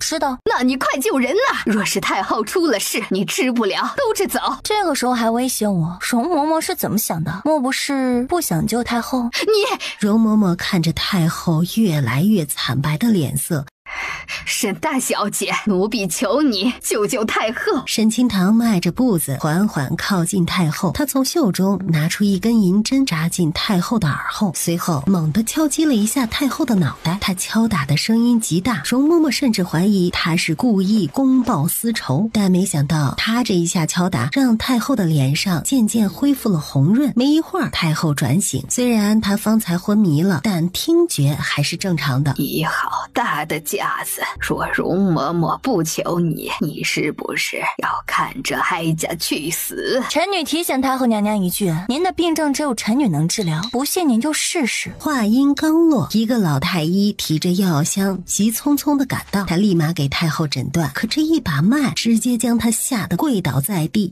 禀太后，您的身体……温太医，哀家的身体到底如何？血气双亏，突发血瘀呀。简单来说，就是太后娘娘脑袋里有血块，如若血块冲破血管，随时是会死亡。温太医听到这话，跪在地上浑身发抖。哎呀，小祖宗你疯了吗？虽然这是事实，但你这样说出来，我们两人性命不保呀。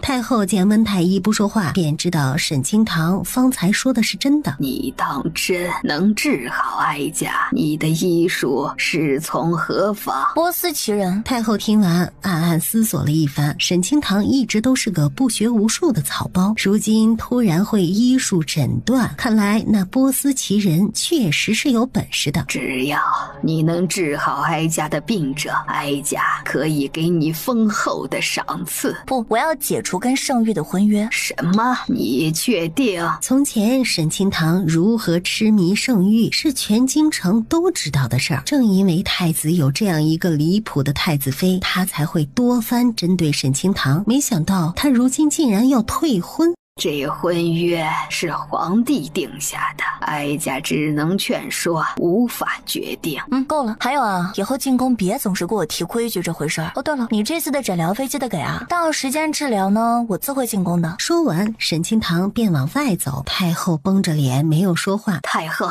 这沈清堂也太贪心了，哀家的命还比不上这些身外之物。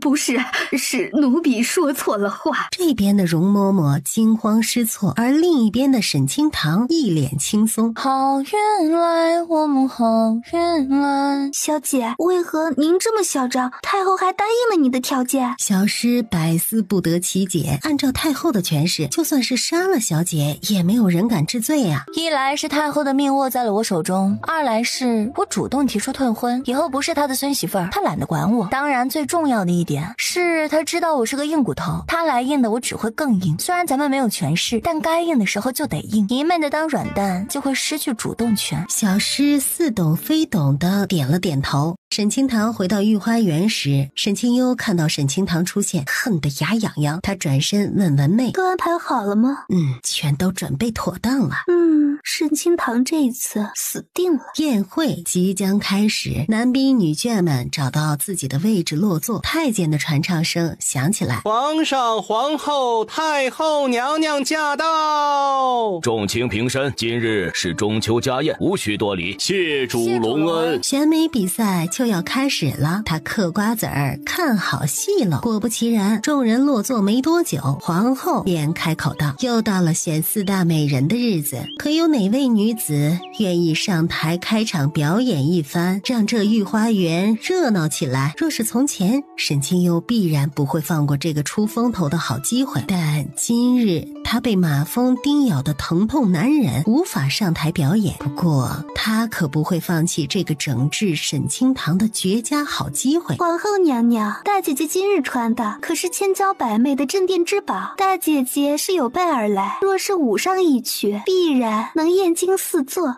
二妹妹纤纤玉手都能弹奏出美妙动听的乐曲，如今手膨胀了这么多倍，肯定是好听加倍。二妹妹对于开场可以重拳出击，莫要拉踩我了，谁不知道我是个草包，琴棋书画没一样能够上得了台面的。皇后从没见过这样厚颜无耻之人，竟然毫不羞愧地承认自己是个草包。一想到这样的人是他未来儿媳妇，他更是如鲠在喉。罢了，那就请清幽来弹奏开场曲吧。沈清堂眼眸带着坏笑。弹吧，弹完手就废喽。清脆的琴声在御花园中响起，琴声时而低沉，时而高昂，将众人的情绪带动得极好。伴随着最后一声琴音落下，台下响起热烈的掌声。清幽弹得一手好琴，不像某人。哎，皇后此言差矣啊，臣女还是会一样乐器的。哦，你会什么？臣女的退堂鼓打得很好啊。皇后沉默了，默默在心中骂了一句草包后，开场已经结束了，正式开始比选今年的4大美人吧。今年的比选一共3场，第1场才艺，第2场即兴吟诗作赋，第3场便是评判容貌。在场的诸位都是评判官，一人一票，得到票数最多的4人便是今年的4大美人，票数第1的便是第1美人。今年的赏赐可是一块封地呢。所有人听到这话都激动了起来。沈清堂听到这话挑了挑眉，若是能拿到一块封地，扩建暗杀阁确实是个不错的选择。沈清堂活动了一下，也跟着上了台。沈清堂是不是疯了？他一个草包上去凑什么热闹？他能有什么才艺啊？他会对诗，就他那张脸就直接断了这个可能。哼，沈清堂要是能赢，我就跳茅房吃屎。记住你说的话哦，等会儿一定要大吃一惊啊！王成被他这句话噎了一下，但他傲娇地扬起下巴。他心想，且不说沈清堂根本不可能赢，就算真的能赢，他还能逼着他吃屎吗？他的表演太多，让台下的观众们就有些乏味了。这样柔柔的曲子已经是第4遍了，听得我都想睡觉了。哎呀，有没有刺激一些的表演呀？来了，沈清堂上场了。原本困倦的众人看到沈清堂上场，立马来了劲儿。沈清堂真的要打退堂鼓啊？我瞧着这好像是战鼓呀，沈清堂若是敲不好，恐怕要被治罪呢。毕竟这可是战场上的重要东西。沈清堂在众人的目光中扬起了鼓槌，砰砰的沉闷声响起。战鼓是振奋士气的，沈清堂敲得这么小声，将士们上了战场还能赢吗？是啊，他这是在侮辱战鼓。没瞧皇上的脸色越来越难看了吗？此时皇帝确实是眉头紧锁的盯着沈清堂，他不明白那样厉害的一个人为何会生出沈清堂这样的女儿。若不是沈清堂是个长得丑的草包，说不定他会将人安排进后宫，再加上姜糖相求，所以他便将人指给太子了。就在皇帝胡思乱想的这段时间里，沈清堂手中的鼓槌敲击的声音越来越大，鼓声密集高亢，将人转瞬间带入到了激烈的厮杀中。马蹄难举人北望，人北望草青黄尘飞扬。我愿守土覆开疆，堂堂中国要让四方来和。好，唱得好！哎呀，第1名！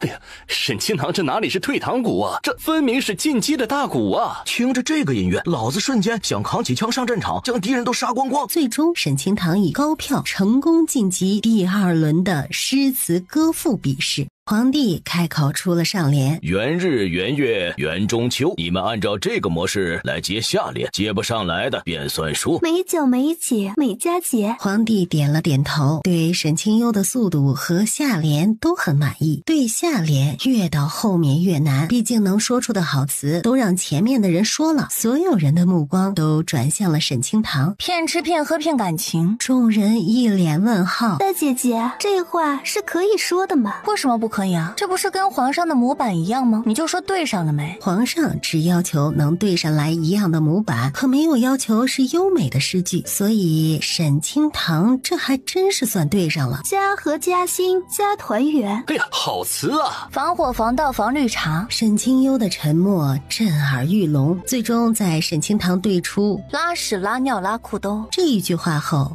打住，沈清堂。皇上还未分出胜负呢。第2轮你们2人打了个平局，直接进入第3轮吧。是，皇上。他轻撩一下耳边的碎发，终于到了最后一轮了。只要沈清堂将脸上的面纱摘下，这一轮的胜负便能定了。这样看来还是沈家二小姐最漂亮。看来这第一美人的位置是沈二小姐的了。为了让进入决赛能以最好的姿态出现在众人面前，皇后特许他们去御花园旁边的偏殿补涂脂粉，更换衣裳。沈清堂也跟着走了出去。小诗小声问：小姐，这衣裳如此漂亮，你真的要将它换下来吗？有这衣裳，稍后还能为小姐增色不少。换一套方便一点的。好，那奴婢帮小姐换衣裳。漂亮的人就是穿麻袋都能拿第一，难道你对我的容貌没有信心？当然有信心，小姐是奴婢见过最漂亮的人，比夫人还要漂亮。夫人的眼睛很小，但小姐的眼睛又大又亮。小姐集齐了夫人和老爷的所有优点。沈清堂听完挑了挑眉，没有说话。小诗检查了衣柜、床底各个角落，确定没人之后，才给她换衣裳。沈清堂有些惊讶，按理说沈清幽不是应该给她下点药，再派几个人来侮辱她，让她在宫中失真？可这房间里什么都没有，怪，实在是奇怪。正在他疑惑时，一个7、8岁的小屁孩从外面冲了进来。本皇子的小黑不见了，是不是在你的房里？好几个奴才也跟着他的身后闯入，但好在沈清堂已经换好了衣服，所以并未被人看到隐私。沈清堂知道眼前这人是皇帝最小的儿子九皇子盛子北，是宫中出了名的小霸王，所以他整理了一下腰便往外走了。离开前，他深深地看了一眼盛子北。沈清幽仅是想让他换衣服时被九皇子带着奴才看光这么简单吗？他做事都喜欢留一手，所以他朝盛子北的后背弹出一颗药丸，回到了御花园中。唯有沈清堂穿着一身普通的白袍，戴着面纱。沈清堂竟然将能加分的衣裳换下来了。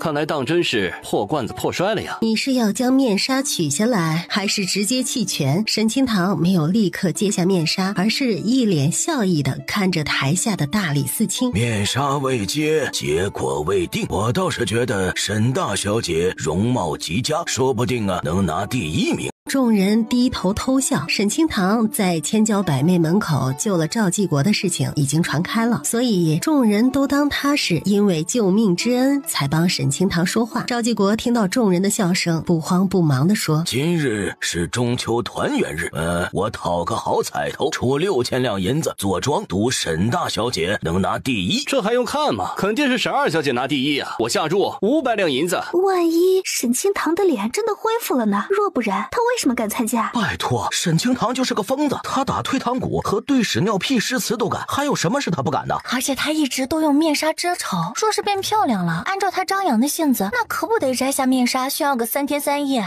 有道理啊，我还是下注沈清幽吧。于是众人纷纷下注沈清幽，一场小型赌局悄然开始。沈清堂看下注结束，才缓缓揭开面纱，面纱轻飘飘地落下，紧跟着所有人看清沈清堂的脸，全部忍不住倒吸了一口凉气，精致无可挑剔。一旁的沈清幽脚步踉跄了几下，险些站不稳。这怎么可能呢？沈清堂变漂亮了，那太子……他转头看向盛玉，果不其然，他正目光灼灼地盯着沈清堂。沈清幽看到盛玉的反应，暗暗握紧了拳头。还好今日就能弄死沈清堂，而皇帝则是眼冒光芒地盯着沈清堂，像啊，太像了。他恢复真容后，更像那个男人了。同时，皇帝眼睛里闪过一丝后悔。他若早知道沈清堂如此漂亮，他便不将人指给太子了，而是留着自己享用。如今婚约已定，他再反悔，不免让人非议昏庸好色。朕宣布本次比试的第1名沈清堂。多谢皇上赏赐。皇帝嘴角抽动，嘿，这小妮子是在提醒他该给赏赐了。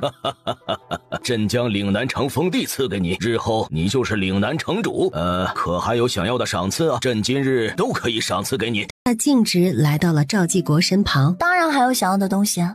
唐丫头，这些呀都是你赢的。沈清堂毫不客气地将银子收下，随后转头看向了坐在赵继国身旁的礼部尚书张民。这沈大小姐看着我做什么呀？难不成你要的赏赐在我身上？就在你身上。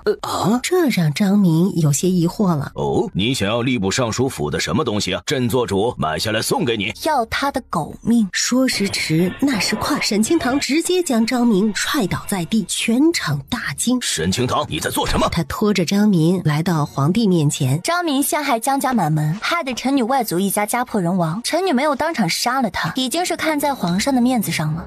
下官当年大义灭亲，告发姜太傅，所言句句属实啊。姜太傅一案已经结案，沈清堂，你如今旧事重提，可有证据？若是没有证据，在宫中闹事，朕定不会轻饶。当年的案子是皇帝亲自处理的，如今沈清堂提出质疑，就是在指责他冤枉了好人。作为皇帝，他怎么可能有错呢？陈女一向都是个讲道理的人，敢动手打吏部尚书，自然是有证据。这是张大人亲口供认的口供。张民看到那张血手印儿，瞬间反应了过来。赵继国联合沈清堂一起算计他，但赵继国收了他的银子，有一个贪污受贿的罪名，就算他今日逃不过，赵继国收了他的钱也别想逃，要死一起死。还不等他开口说话，皇上，张民的儿子张德胜犯下了杀人罪，被老臣羁押在了大理寺。张民多番请求老臣找人顶罪，放过张德胜。老臣昨夜特意邀约张民进府一聚，希望他不要继续干扰老臣办案。可没想到老臣嘴皮子都说破了，这张民依旧是冥顽不灵，还送了老臣1箱银子。老臣惶恐万分，自然是不敢收受贿赂。但张民当时已经醉酒，老臣担心跟他起争执，老臣这羸弱的身体可受不了，所以只能将银子暂且收下。第二日一早，老臣就将银子送到了京兆尹的府上，让他将银子分发给京中的穷苦百姓，这样也算是物尽其用了。那一夜，张民见老臣收下银子，高兴地喝了几杯，迷糊之下就说出了姜太傅一案的真相。老臣立马写下了口供，让他画押。皇帝早就听京兆福音禀报过，得了1箱银子救助百姓的事儿，再加上赵继国向来刚正不阿，所以皇帝对他的话很信任。工人将口供呈上，皇帝看了一遍。张民陷害忠良一事，你可认罪？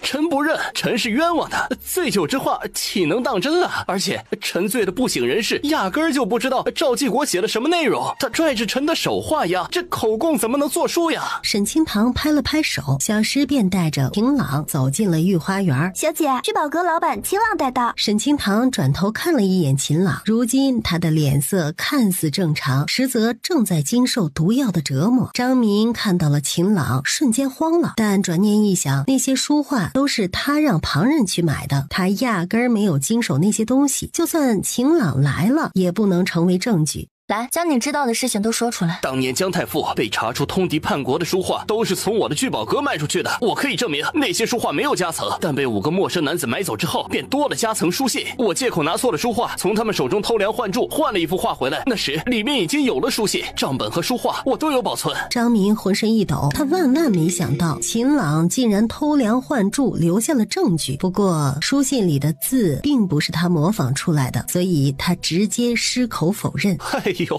臣冤枉呀！那些书画从聚宝阁卖出后，不知转手了多少人，臣拿到时压根儿不知道里面的东西啊，说不定是旁人想借刀杀人呢。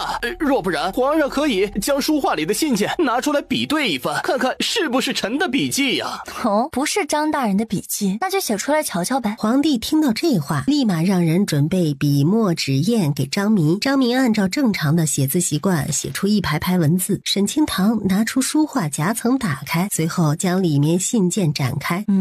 一模一样呢。他将2张纸展现在众人的面前，众人一看，上面的字迹笔锋果真是一模一样。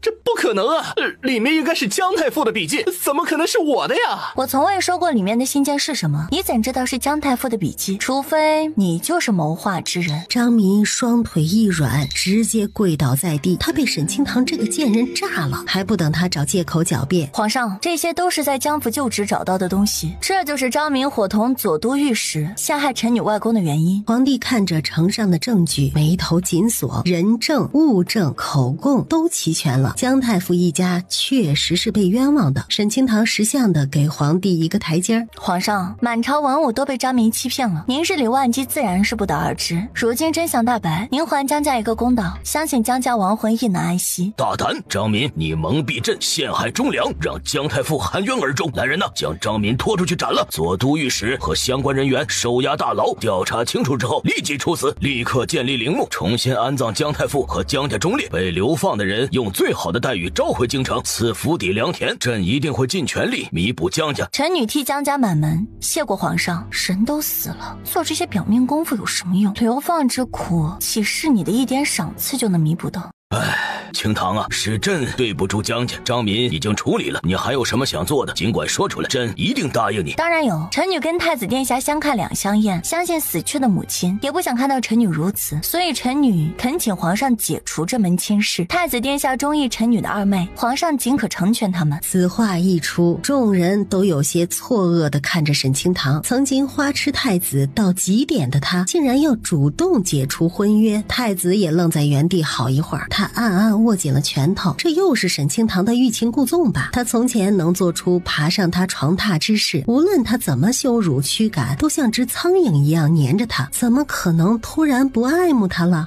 朕知道你对太子有些意见，但这门亲事是你娘亲属意的，朕答应过他，无论如何太子妃之位都是你的。距离你跟太子成婚也只有不到1个月的时间，宫中已经准备的差不多了，你放心，朕日后一定会叮嘱太子对你上心些。强扭的瓜不甜，臣女已经心死，请皇上解除婚约。皇后听到这话，心中一阵欢喜，她早看不惯沈清堂这个草包儿媳妇了，能解除婚约真是太好了。皇上，清堂不愿意，就算嫁给太子也不会幸福的，还是给清堂另谋良配吧。皇帝，小辈们的事情就让他们自个儿定，你放他们自由吧。皇帝听到众人的劝说，脸色十分难看。若是不能将沈清堂绑在宫中，他怎么能利用他引出那个人？不行，这桩婚事绝对不能断。阿玉啊，你可愿退婚？圣玉无法接受，从前爱他爱得死去活来的沈清堂突然冷冰冰地对待他。父皇，清堂恼怒儿臣跟清幽的事，所以才耍小性子要解除婚约，儿臣会跟清堂解释清楚的。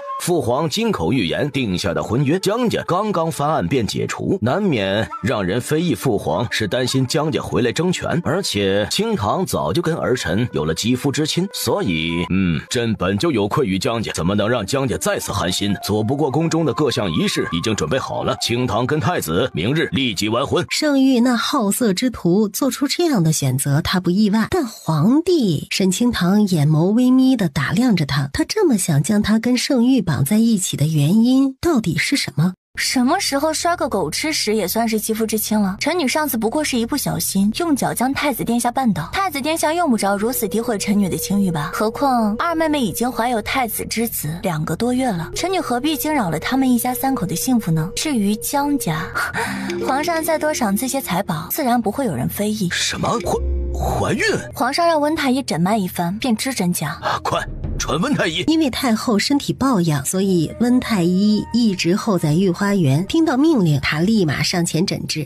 沈二小姐，劳烦您伸手，臣给您诊脉。沈清幽手心渗出了汗水，心里极其慌乱。她怀孕这事儿只有她和太子知道，就连文妹她也没说。沈清堂到底是怎么知道的？不行，她可以以其他方式进入太子府，但绝不是这样的方式。一旦未婚先孕嫁给太子，她的名声全毁了。正在她这样想着，御花园外传来了惊呼声：哎呀，死人了！快来人呐！九皇子被刺客毒杀了！沈清幽听到这惊呼声，暗暗兴奋了一下。太好了，来的正是时候。宫人的喊叫将众人的注意力全部吸引了过去，最激动的便是淑妃，她有些踉跄的朝御花园外跑去。北北，本宫的北北！众人全都围到了御花园外的小道上，温太医也立马冲上前检查九皇子的身体。此时的九皇子脸色发白，小小的唇瓣上满是乌青，嘴角流下毒血。温太医把完脉，颤抖着缩回了手。温太医，北北到底怎么样了？淑妃娘娘，九皇子已经断气了，毒入心肺，实在是无力回天呀！不可能，本宫的北北不会有事。北北，你醒过来看看母妃啊！查，给朕查，朕倒要看看是谁胆子这么大，竟敢在宫中下毒，还是毒害皇嗣？朕当朕死了吗？皇上，九皇子的毒应当是1刻钟之前所中，这毒药的发作时间卡得极好，刚好1刻钟毒发。1刻钟之前，子北去了哪里？回皇上，九皇子1刻钟之前在跟爱犬小黑玩耍，但小黑突然不见踪迹，九皇子便在御花园附近搜寻，正巧碰到沈大小姐在偏殿换衣裳，紧跟着九皇子便回到御花园吃宴席，直到方才准备去茅房便倒下了。是不是你给北北下的毒？他只有8岁，你怎么能下得去手？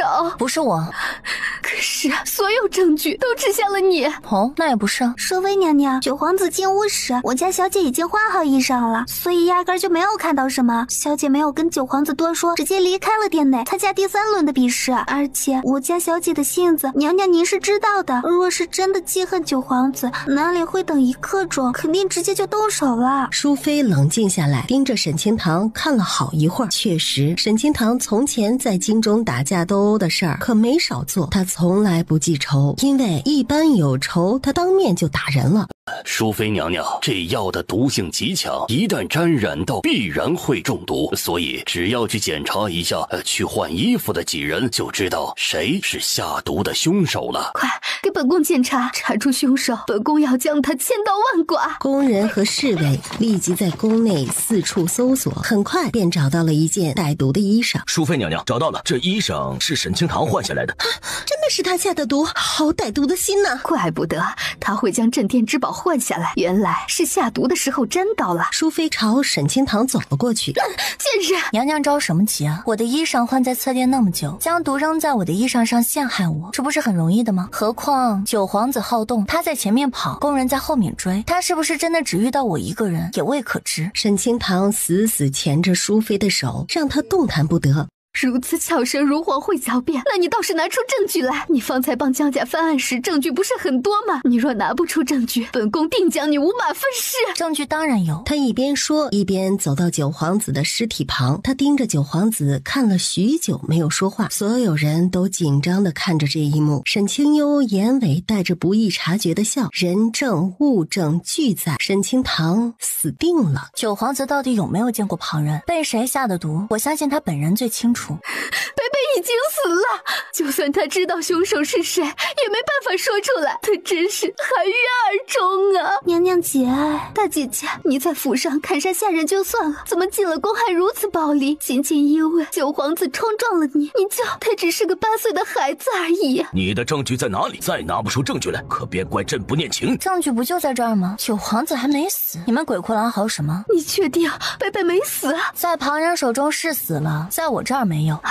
淑妃有些疑惑地看着他，闭嘴就等着就好。而跪在一旁的温太医满头冷汗，他暗暗在心里嘀咕：哎呦喂，这小祖宗是来砸我的饭碗的吧？小祖宗再搁宫里待几天，我恐怕要被赶出太医院了。就在温太医胡思乱想的这段时间里，沈清堂指尖隐藏的银针一根根地插进九皇子的身体里，随后他转头对不远处的侍卫招了招手。侍卫犹豫了一下，但见皇帝没有阻止，便听令地走到沈清堂的身旁。沈大小姐有何吩咐？沈大小姐，沈清堂抢过长刀后，将九皇子的手腕划破，黑红色的血从他身体里流出。有内力吗？用你的内力注入九皇子身体里。侍卫顿了顿，沈清堂抬腿一脚踹在了他的屁股上。快点，救人的关键时刻你还在拖拖拉拉。侍卫挨了一脚，见没有人为他发声，只能默默地用内力注入九皇子的身体。他心想，九皇子身体里的血哗哗的流，再加内力催动，这不是要让九皇子血流而亡吗？但皇上和淑妃都没有阻止，他也不敢废话。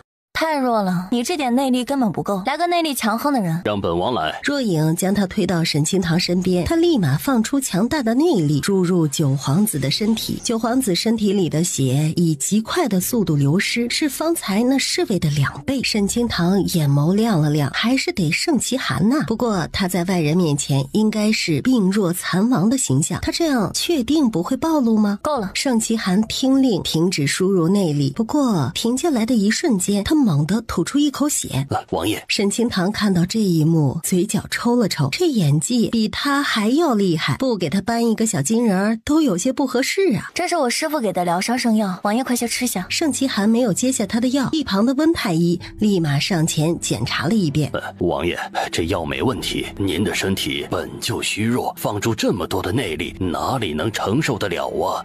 赶紧吃下这药丸，缓解一下。盛其寒听完，这才接过药服下。而此时的沈清堂正将补血的药一股脑地塞进九皇子的嘴里，同时帮他处理好了手腕处的伤。他刚刚包扎好伤口，九皇子因为疼痛睁开了迷茫的眼。贝贝，母妃在这儿。母妃，我好疼。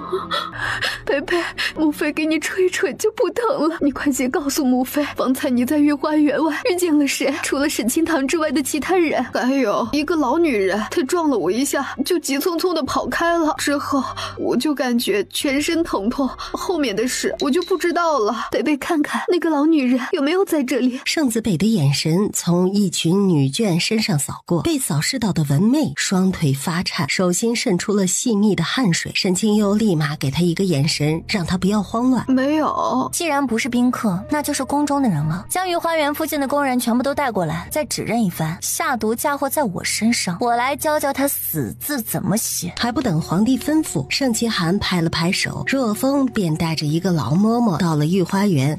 本王方才进宫时，看到这老奴婢鬼鬼祟祟的从御花园出来。小九，你看看是不是他？是他，是他，就是他。盛其寒给了若风一个眼神，若风立马一脚踹在了老嬷嬷的后脊骨上，老嬷嬷趴在地上，露出了有些发黑的手指。王爷，他的手上沾了毒药，马上就会死。话音刚落，老嬷嬷嘴角便流出了黑血。文媚看到老嬷嬷倒地，悬着的心总算是落下来。将尸体扔到乱葬岗，彻查宫中，务必要查出幕后真凶。等等，还有何事？沈清堂走进老嬷嬷，让他指证幕后凶手。众人大惊，死人指证凶手，这不是诈尸吗？但沈清堂方才能救活已经被宣告死亡的九皇子，这让老嬷嬷重新开口说话，似乎也不是不可能。沈清堂指尖捏着一根银针，缓缓将银针刺进老嬷嬷的耳后。我知道你是被逼迫的，接下来我会说出真凶的名字，说我说对了，你就动弹一下。凶手是姬蕾。老嬷嬷的尸体没有任何动静，看来不是姬蕾，是文媚。话音刚落，老嬷嬷的尸体噌的一下坐了起来，这动静旁边的人吓得够呛。沈清幽是不是也参与其中？哐当，老嬷嬷的手猛地抬起又落下，她手指的方向恰好就是沈清幽和文媚所在的方向。指认完凶手，沈清堂将银针取了出来，老嬷嬷的尸体回归平静。皇上，幕后真凶已经被指认，下毒谋害九皇子，你们好大的胆子！文媚扑通一声跪倒在地。皇上，皇上，这贵人乱立之说，岂可当真？臣女跟大姐姐本就有恩怨，她医术了得，所以这结果臣女不认。沈清堂眼眸微眯，不得不说沈清幽继承了沈明义的算计脑子，他一步步逼近文媚，他知道今日的突破口就在文媚身上。听说人死后对谁的怨念最大，就会在半夜爬上他的床，将他勒死在床上，然后霸占他的身体，取而代之。你别瞎说，这世上根本就没有鬼。方才那老嬷嬷右腿有伤，说她真的来找你啊。你的右腿……他故意只说了一半的话，剩下的就让文媚自己细品吧。沈清幽拉扯着文媚起身，但文媚的右腿没有力气，根本无法站立。想到沈清堂刚才说的话，他惊恐地趴在地上。不要来找我！不要来！你收了我的银子，这都是你活该的！还真是你。皇上，您尽可定夺。皇帝眼眸阴沉地扫视着沈清幽和文媚，眼中带着嗜血的杀意。皇上，臣女对此毫不知情，没想到母亲糊涂之下竟然做出这样的事情。皇上，清堂叛逆，多番忤逆，贱内是一时气糊涂了，才会用这样的方法。臣管教无方，请皇上治罪。文媚杖毙，沈明义、沈清幽杖责30。臣知错令罚。沈清幽则是低着头纠结着，但若硬生生接下这30棍，他腹中的胎儿一定保不住。可说出来，他的名声和太子妃之位。就在他纠结时，皇上，淑芬娘娘，九皇子是臣女救下的，而犯错的又是臣女的家人，所以臣女恳请您二位能让臣女来行刑。好，就让你带北北狠狠地出一口恶气。好，那就由你来动手。文媚这个要杖毙的人，自然被侍卫拖出御花园行刑。沈大人，把你的屁股亮出来吧。沈明义用眼神警告他，你最好轻一点，不然回府之后我可不会放过你。沈清堂看到他的眼神，直接翻了个白眼儿。动作快点，天已经黑了，不要耽误大家回家休息。沈清堂搓了搓手，高高扬起棍子，砰的一声，直接打在了沈明义的屁股上。砰砰的击打声在御花园中响起，突然他停了下来。我刚才打了多少下来着？我有些记不清了。属下也不记得了。今日是中秋，要十全十美，团团圆圆，不如就从10个开始算吧。你这主意不错。于是沈清堂继续扬起手中的棍子，开始数数。11、12。趴在地上的沈明义剧烈挣扎着，是20啊！方才分明已经打到20下了，你们算错了。他原本还以为惩罚终于要结束了，可没想到这两人整了这么一出。但他的哀嚎和挣扎并没有任何用，沈清堂依旧继续扬起棍子。25、26。还差4下，一切就能结束了。可没想到沈清堂数到28时，多少来着？好像是18还是8？属下的耳朵不太好，没听到呢。88就是发，从8开始吧。于是他继续从头开始数。沈明义哪里不知道这两人就是故意的，照这种打板子的方式，他迟早得死在宫里。于是他伸出手跟皇帝求救，甚至还比出了一个28的手势来提醒众人。怎么，你还想要比划比划？来，我教你比划。他恶狠狠地看着沈清堂，他回去一定要弄死他，而且要在江家人回来之前，最好是能将江家人一起解决了。还不等他继续谋划，砰，又是一棍子。但这一棍子不是敲打在屁股上，而是直接敲打在他的脑袋上。狗脑袋在谋划什么东西呢？敲烂你的狗头！沈清堂扛着棍子继续靠近沈清幽。二妹妹，到你了，你猜你跟沈明义谁能扛得棍子更多呢？沈清堂在逼他承认怀孕之时，脑袋飞速运转着，试图找到解决的办法。但沈清堂可不会给他多余的时间，手中的棍子已经高高的举起，在棍子即将落到他身上时，你不能打我！你说不能打就不能打，你算是哪颗小白菜？我怀了太子的孩子！哟，这可是皇孙呢，打不得呀，打不得！温太医不用皇帝吩咐，立马上前诊脉。这一次他甚至没有给沈清幽反抗的机会，用手帕做格挡，抓着他的手腕把脉。他一番诊治后，回皇上，确实如同沈大小姐所说那般，沈二小姐已经怀孕2月了。皇上，臣女跟太子殿下情投意合，一时情难自抑，臣女自知做了放荡之事，请皇上责罚。只是肚子里的孩子是无辜的。你肚子里的可是金疙瘩，谁敢责罚你啊？你说这些漂亮话糊弄皇上，臊不臊得慌？原本一番进退有度的求情，在沈清堂的阴阳怪气之下变成了要挟糊弄，所以皇帝脸色十分难看。如今这种情况，他若是还不解除婚约，那当真是说不过去了，而且说不一定会引起旁人的警觉。沈清堂亲生父亲之事，越少人知道越好。至于沈清堂困在宫中之事，只能另谋计划了。太子跟沈清堂的婚约作罢，你做出来的事情自个儿处理干净，全部都散了吧。说完，皇帝恼怒地离去。皇后最终在离开前，阿月，你的身份不是寻常男子，你收拾细软，找个时间搬进东宫住。说完也大步离开，甚至没有搀扶跪倒在地的沈清幽。沈清幽怔神地愣在原地。太子这意思是让他做妾？哟，太子妾室这是怎么了？你腹中的可是皇嗣呢，坐在地上万一小产惨了怎么办？哼，我忘了，妾都是操命，在府上要伺候侧妃和主子，身体可没有那么娇贵呢。小姐说的极是，妾就跟奴才一样。文妹好歹还是个续弦记事，没想到到二妹妹这里直接变成了妾室。我只见过越爬越高的，还没见过降级打击的。沈清堂，你以为你比我好到哪里去？你一个被退婚的女人，没有男人会愿意要你。不，你说错了，婚是我主动退的，太子才是被我扔掉的垃圾。二妹妹好端端的，怎么会在垃圾堆里找男人呢？沈清又被气得说不出话，但沈清堂却没有继续跟他斗嘴。皇公子留步。沈大小姐找我有事儿吗？你方才说什么？忘了？一句玩笑话而已，相信沈大小姐应该不会跟我较真儿吧？真不巧，我是个较真儿的人。你刚才说，若是我能拿第一，你就跳进茅房吃屎。哎呦，沈大小姐，我为我的口出狂言道歉，您大人有大量，就别跟我计较了吧。道歉有用，要官府干什么？我没记错的话，你曾经可没少嘲讽过我吧？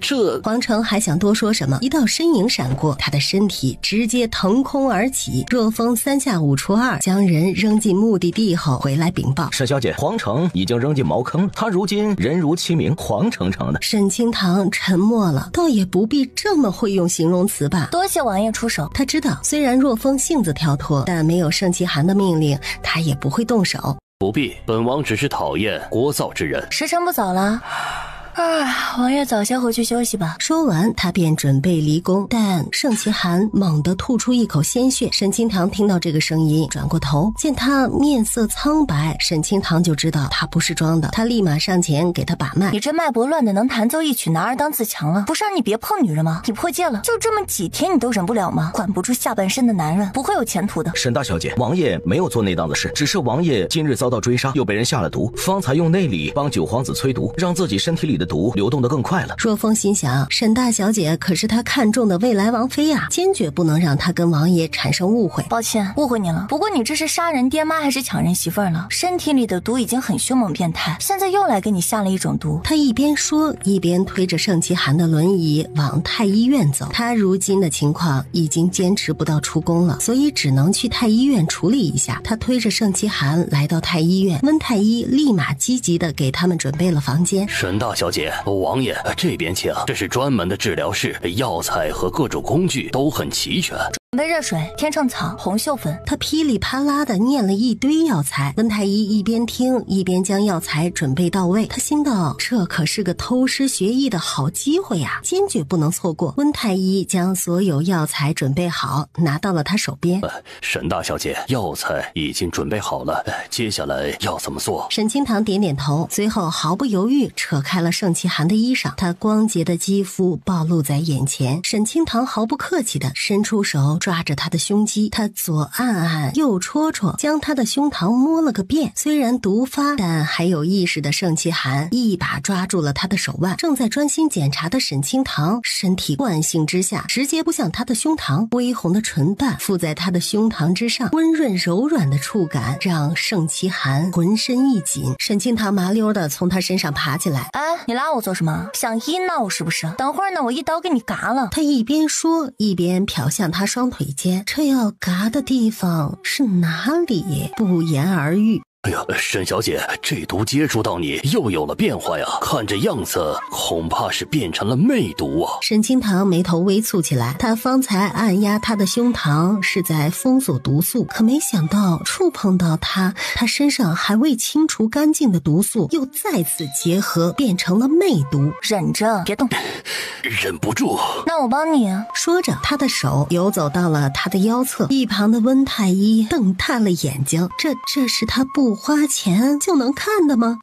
沈小姐，我是不是应该回避一下？哎呀，沈小姐真是医中模范呐！为了帮摄政王压制魅毒，竟然亲自动手。不必，摄政王很快的。温太医一脸懵，这么直接，这是可以说的吗？盛其寒太阳穴抽搐了几下，这次的魅毒实在是太猛烈了，克制力一向极好的他竟然失控了。王爷怎么还激动了呢？腰间的突然疼痛将盛其寒拉回神儿，他侧着脑袋一看，发现2根比手指还长的银针扎进了他的身体里。这针我一般不用，但是你身体里的毒太猛了，所以只能用大招。沈小姐，这针是给母猪打催产针用的，已经消过毒了。母猪？挨了母猪针的盛其寒慢慢镇定了下来。你的腿应该跟身体里的毒没有太大的关系。我现在要做最基础的检查，疼或者是其他异样，你就吱一声，把我等会的诊疗全部都记录下来，方便后期比对和治疗。温太医立马拿着纸笔开始记录。左大腿肌肉反应正常，温太医默默记录。右大腿肌肉反应迟缓，有旧伤。小腹肌肉活动正常，不是活动剧烈。刚才已经用猛药给你压制魅毒了，你说怎么用？你这身体素质真够好的，除了你的肾脏穴位泄阳气，你还能顶得住？哎呀，不是说战王失去生育能力了吗？这分明是雄风大振呐！沈清堂没有多做停留，直接继续按压盛其寒的膝盖骨。膝盖骨完整，但有些肿大，不排除毒素停滞或者淤血堵塞的可能。沈清堂说完之后，并没有听到温太医的纸笔记录声音，他皱眉看向温太医。要跟你解释一下，生育能力跟是否进行房事并不冲突。比如摄政王，他身体强壮，可以宠幸10个8个女人，但他的机能可能已经不具备孕育子嗣的条件。是，我知道。沈小姐，您继续检查。我已经记录完毕了。突然，他感觉到了一股冷气，低头一看，发现盛其寒闭着眼睛，整个人散发出冷然的气息。沈清堂憋笑，至于病人的感受，他只能尽量顾及了。手移动到了小腿，一捏小腿，他的脸色瞬间变了。毒素淤血沉积，经脉腿骨断裂，肌肉萎缩，这就是盛其寒站不起来的原因了。他这双腿就是放在现代治疗，也是一场难度极大的手术。紧跟着，他脱下了盛其寒脚上的长靴。本王只有小腿有问题，不需要脱下靴子。被他扒了衣裳，手把手检查着腿部，已经够难堪了。若是再让他摸他的脚，他在他面前当真是没有任何隐私了。妈，你有脚气，怕传染给我？这才只是检查腿脚而已，说你以后想孕育子嗣，还要检查其他地方呢。盛其寒沉默了，沈清堂利落的将他把鞋袜脱下，他伸手按压他的脚趾。盛其寒绷着脸憋笑，他现在只觉得羞耻，他除了那里，几乎将他身上的每一个角落都摸遍了。脚掌没有问题，你不能站立的原因便是你的小腿。他擦了擦手，又将一瓶黑乎乎的药汁灌进了他的嘴里。这是化解你身体里躁动的毒的药汁。那能治好吗？我要再多观察一下。他没有给出明确答复，因为他清楚盛其寒的身体状况不能随便暴露，他并不知道温太医是谁的人，所以自然不能轻易将结果告诉他。哎呀，明白，徒儿见过师傅，以后徒儿一定努力让师傅满意。温太医知道沈清堂是不信任他，要好好考验一下他的人品和医术，他接下来就会用尽一身本事，让师傅在宫中顺风顺水。师傅，太医院前不久刚到了一批上等药材，用于摄政王的伤病救治，很合适啊。王爷的伤是为大圣朝征战留下的，皇上自然是支持的。你这老头会来事儿，以后在宫里就叫我名字，免得让人多想。好，以后啊，我就叫你一声唐丫头。沈温两家呢，本也是有些世家情谊的，这样更亲昵一些。温太医一边说，一边带着沈清堂往外走，独留下盛其寒躺在床上。他深深地看了一眼沈清堂的背影，这女人好手段呀，轻轻松松就收服了一个太医。太医在宫中的身份和职位便利，能收集到很多不为人知的消息，而且看温太医那狗腿的样子，恐怕太医院以后就是沈清堂的备用药房了。若影，暗卫若影出现在屋内，帮他整理衣裳和鞋袜，而若风则是识相的继续跟着沈清堂。他倒是跑得快。王爷，虽然若风是可靠的，不可能背叛您，但让他日日保护沈清堂，万一您这边遇到追杀，不如换一个普通的护卫前去。你这脑子呀，该跟若风好好学学。若影沉默了。若风的神经脑子，他跟若风学还能正常吗？王爷竟然将沈清堂的安危看得比自己的性命还重，就算沈清堂能解毒，也不至于吧？王爷真是越来越奇怪了。刚离去的若风听到这话忍不住笑了，嘿，还得是小爷呀。摄正王病情严重，差点就去见阎罗王了，所以我用完这里的药材也很正常吧？温太医嘴角抽了抽，要用完这么多药材，那得是给老黄牛治病吧？但他不拆台，正常的很，只要唐丫头能塞到荷包里带走，那就没有问题。若是大包小包离宫呢，这肯定是要被发现的。你和小诗先出去吧，我会收拾的。两人默默点头离去。温太医暗暗琢磨着沈清堂要用什么样的方式带走药材，他那古灵精怪的脑袋又能带走多少东西？沈清堂扫视了一圈药房，他发现房顶的角落蹲着一个人，他拿出弹弓，咻的一下射出，弹弓击中房顶上的人。门口过望风，看什么看？哎呦！若风尴尬地揉着自己的脑袋，之前他都是远远地跟着沈清堂，这次他想近距离看看他到底怎么搜了东西，他分明没有内力啊，这到底是怎么发现的呢？而沈清堂确定没有人之后，一挥手将药房里的药材全都搜进空间里了。他搜完所有药材后，一脸笑意地走出房门。小姐，您刚才找药材时，有侍卫来禀报，文妹说想见您一面。还没死呢，那就去看看他到底要做什么吧。沈清堂径直朝着行刑的地方走去，没一会儿他便闻到了一股刺鼻的血腥味。走近一看，发现文妹脸色惨白，只剩下半条命。沈大小姐，文妹方才一直嚷嚷您的名字，还说有重要的事情要告诉您，所以小的才派人去请您。多谢你们。这沈大小姐当真是变了，不但人变得好看了，得了皇上的喜爱，做事也越来越老道了。两个侍卫拿了银子，识相的往后退了几步，将空间留给沈清堂和文妹。你想说我娘的事？你娘，她不是病死的。中毒吗？文妹浑身颤抖了一下，沈清堂怎么什么都知道？你想用这个作为条件要挟我放过你？文妹沉默着没有说话，相当于默认了。我娘的毒不是你和沈明义一起谋划的吗？包括你这次用来毒杀九皇子的毒药，全都是沈明义准备的。你别胡乱猜测。因为我猜得太准了是吗？沈明义背后还是有人是不是？不然他那个蠢货哪里来的这么大的本事？放心，沈明义很快就会下去陪你。你没有证据，不可以乱来。不可以乱来？我不一直都是个乱来的人吗？若不是你跟沈明义故意纵容，我也不会这么喜欢乱来呢。你们种下的恶果，那当然只能你们自己来承受了。我想让沈明义死，根本不需要证据。不过我会挖出他背后的人，再让他去死。有你这毒药，我很快就会查到背后的人了。你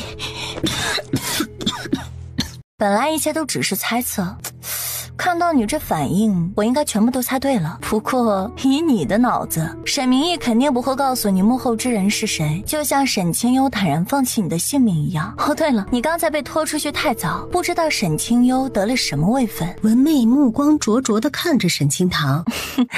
是妾，是太子侍妾，侍妾的生母毒杀九皇子，你觉得你还能活得下来吗？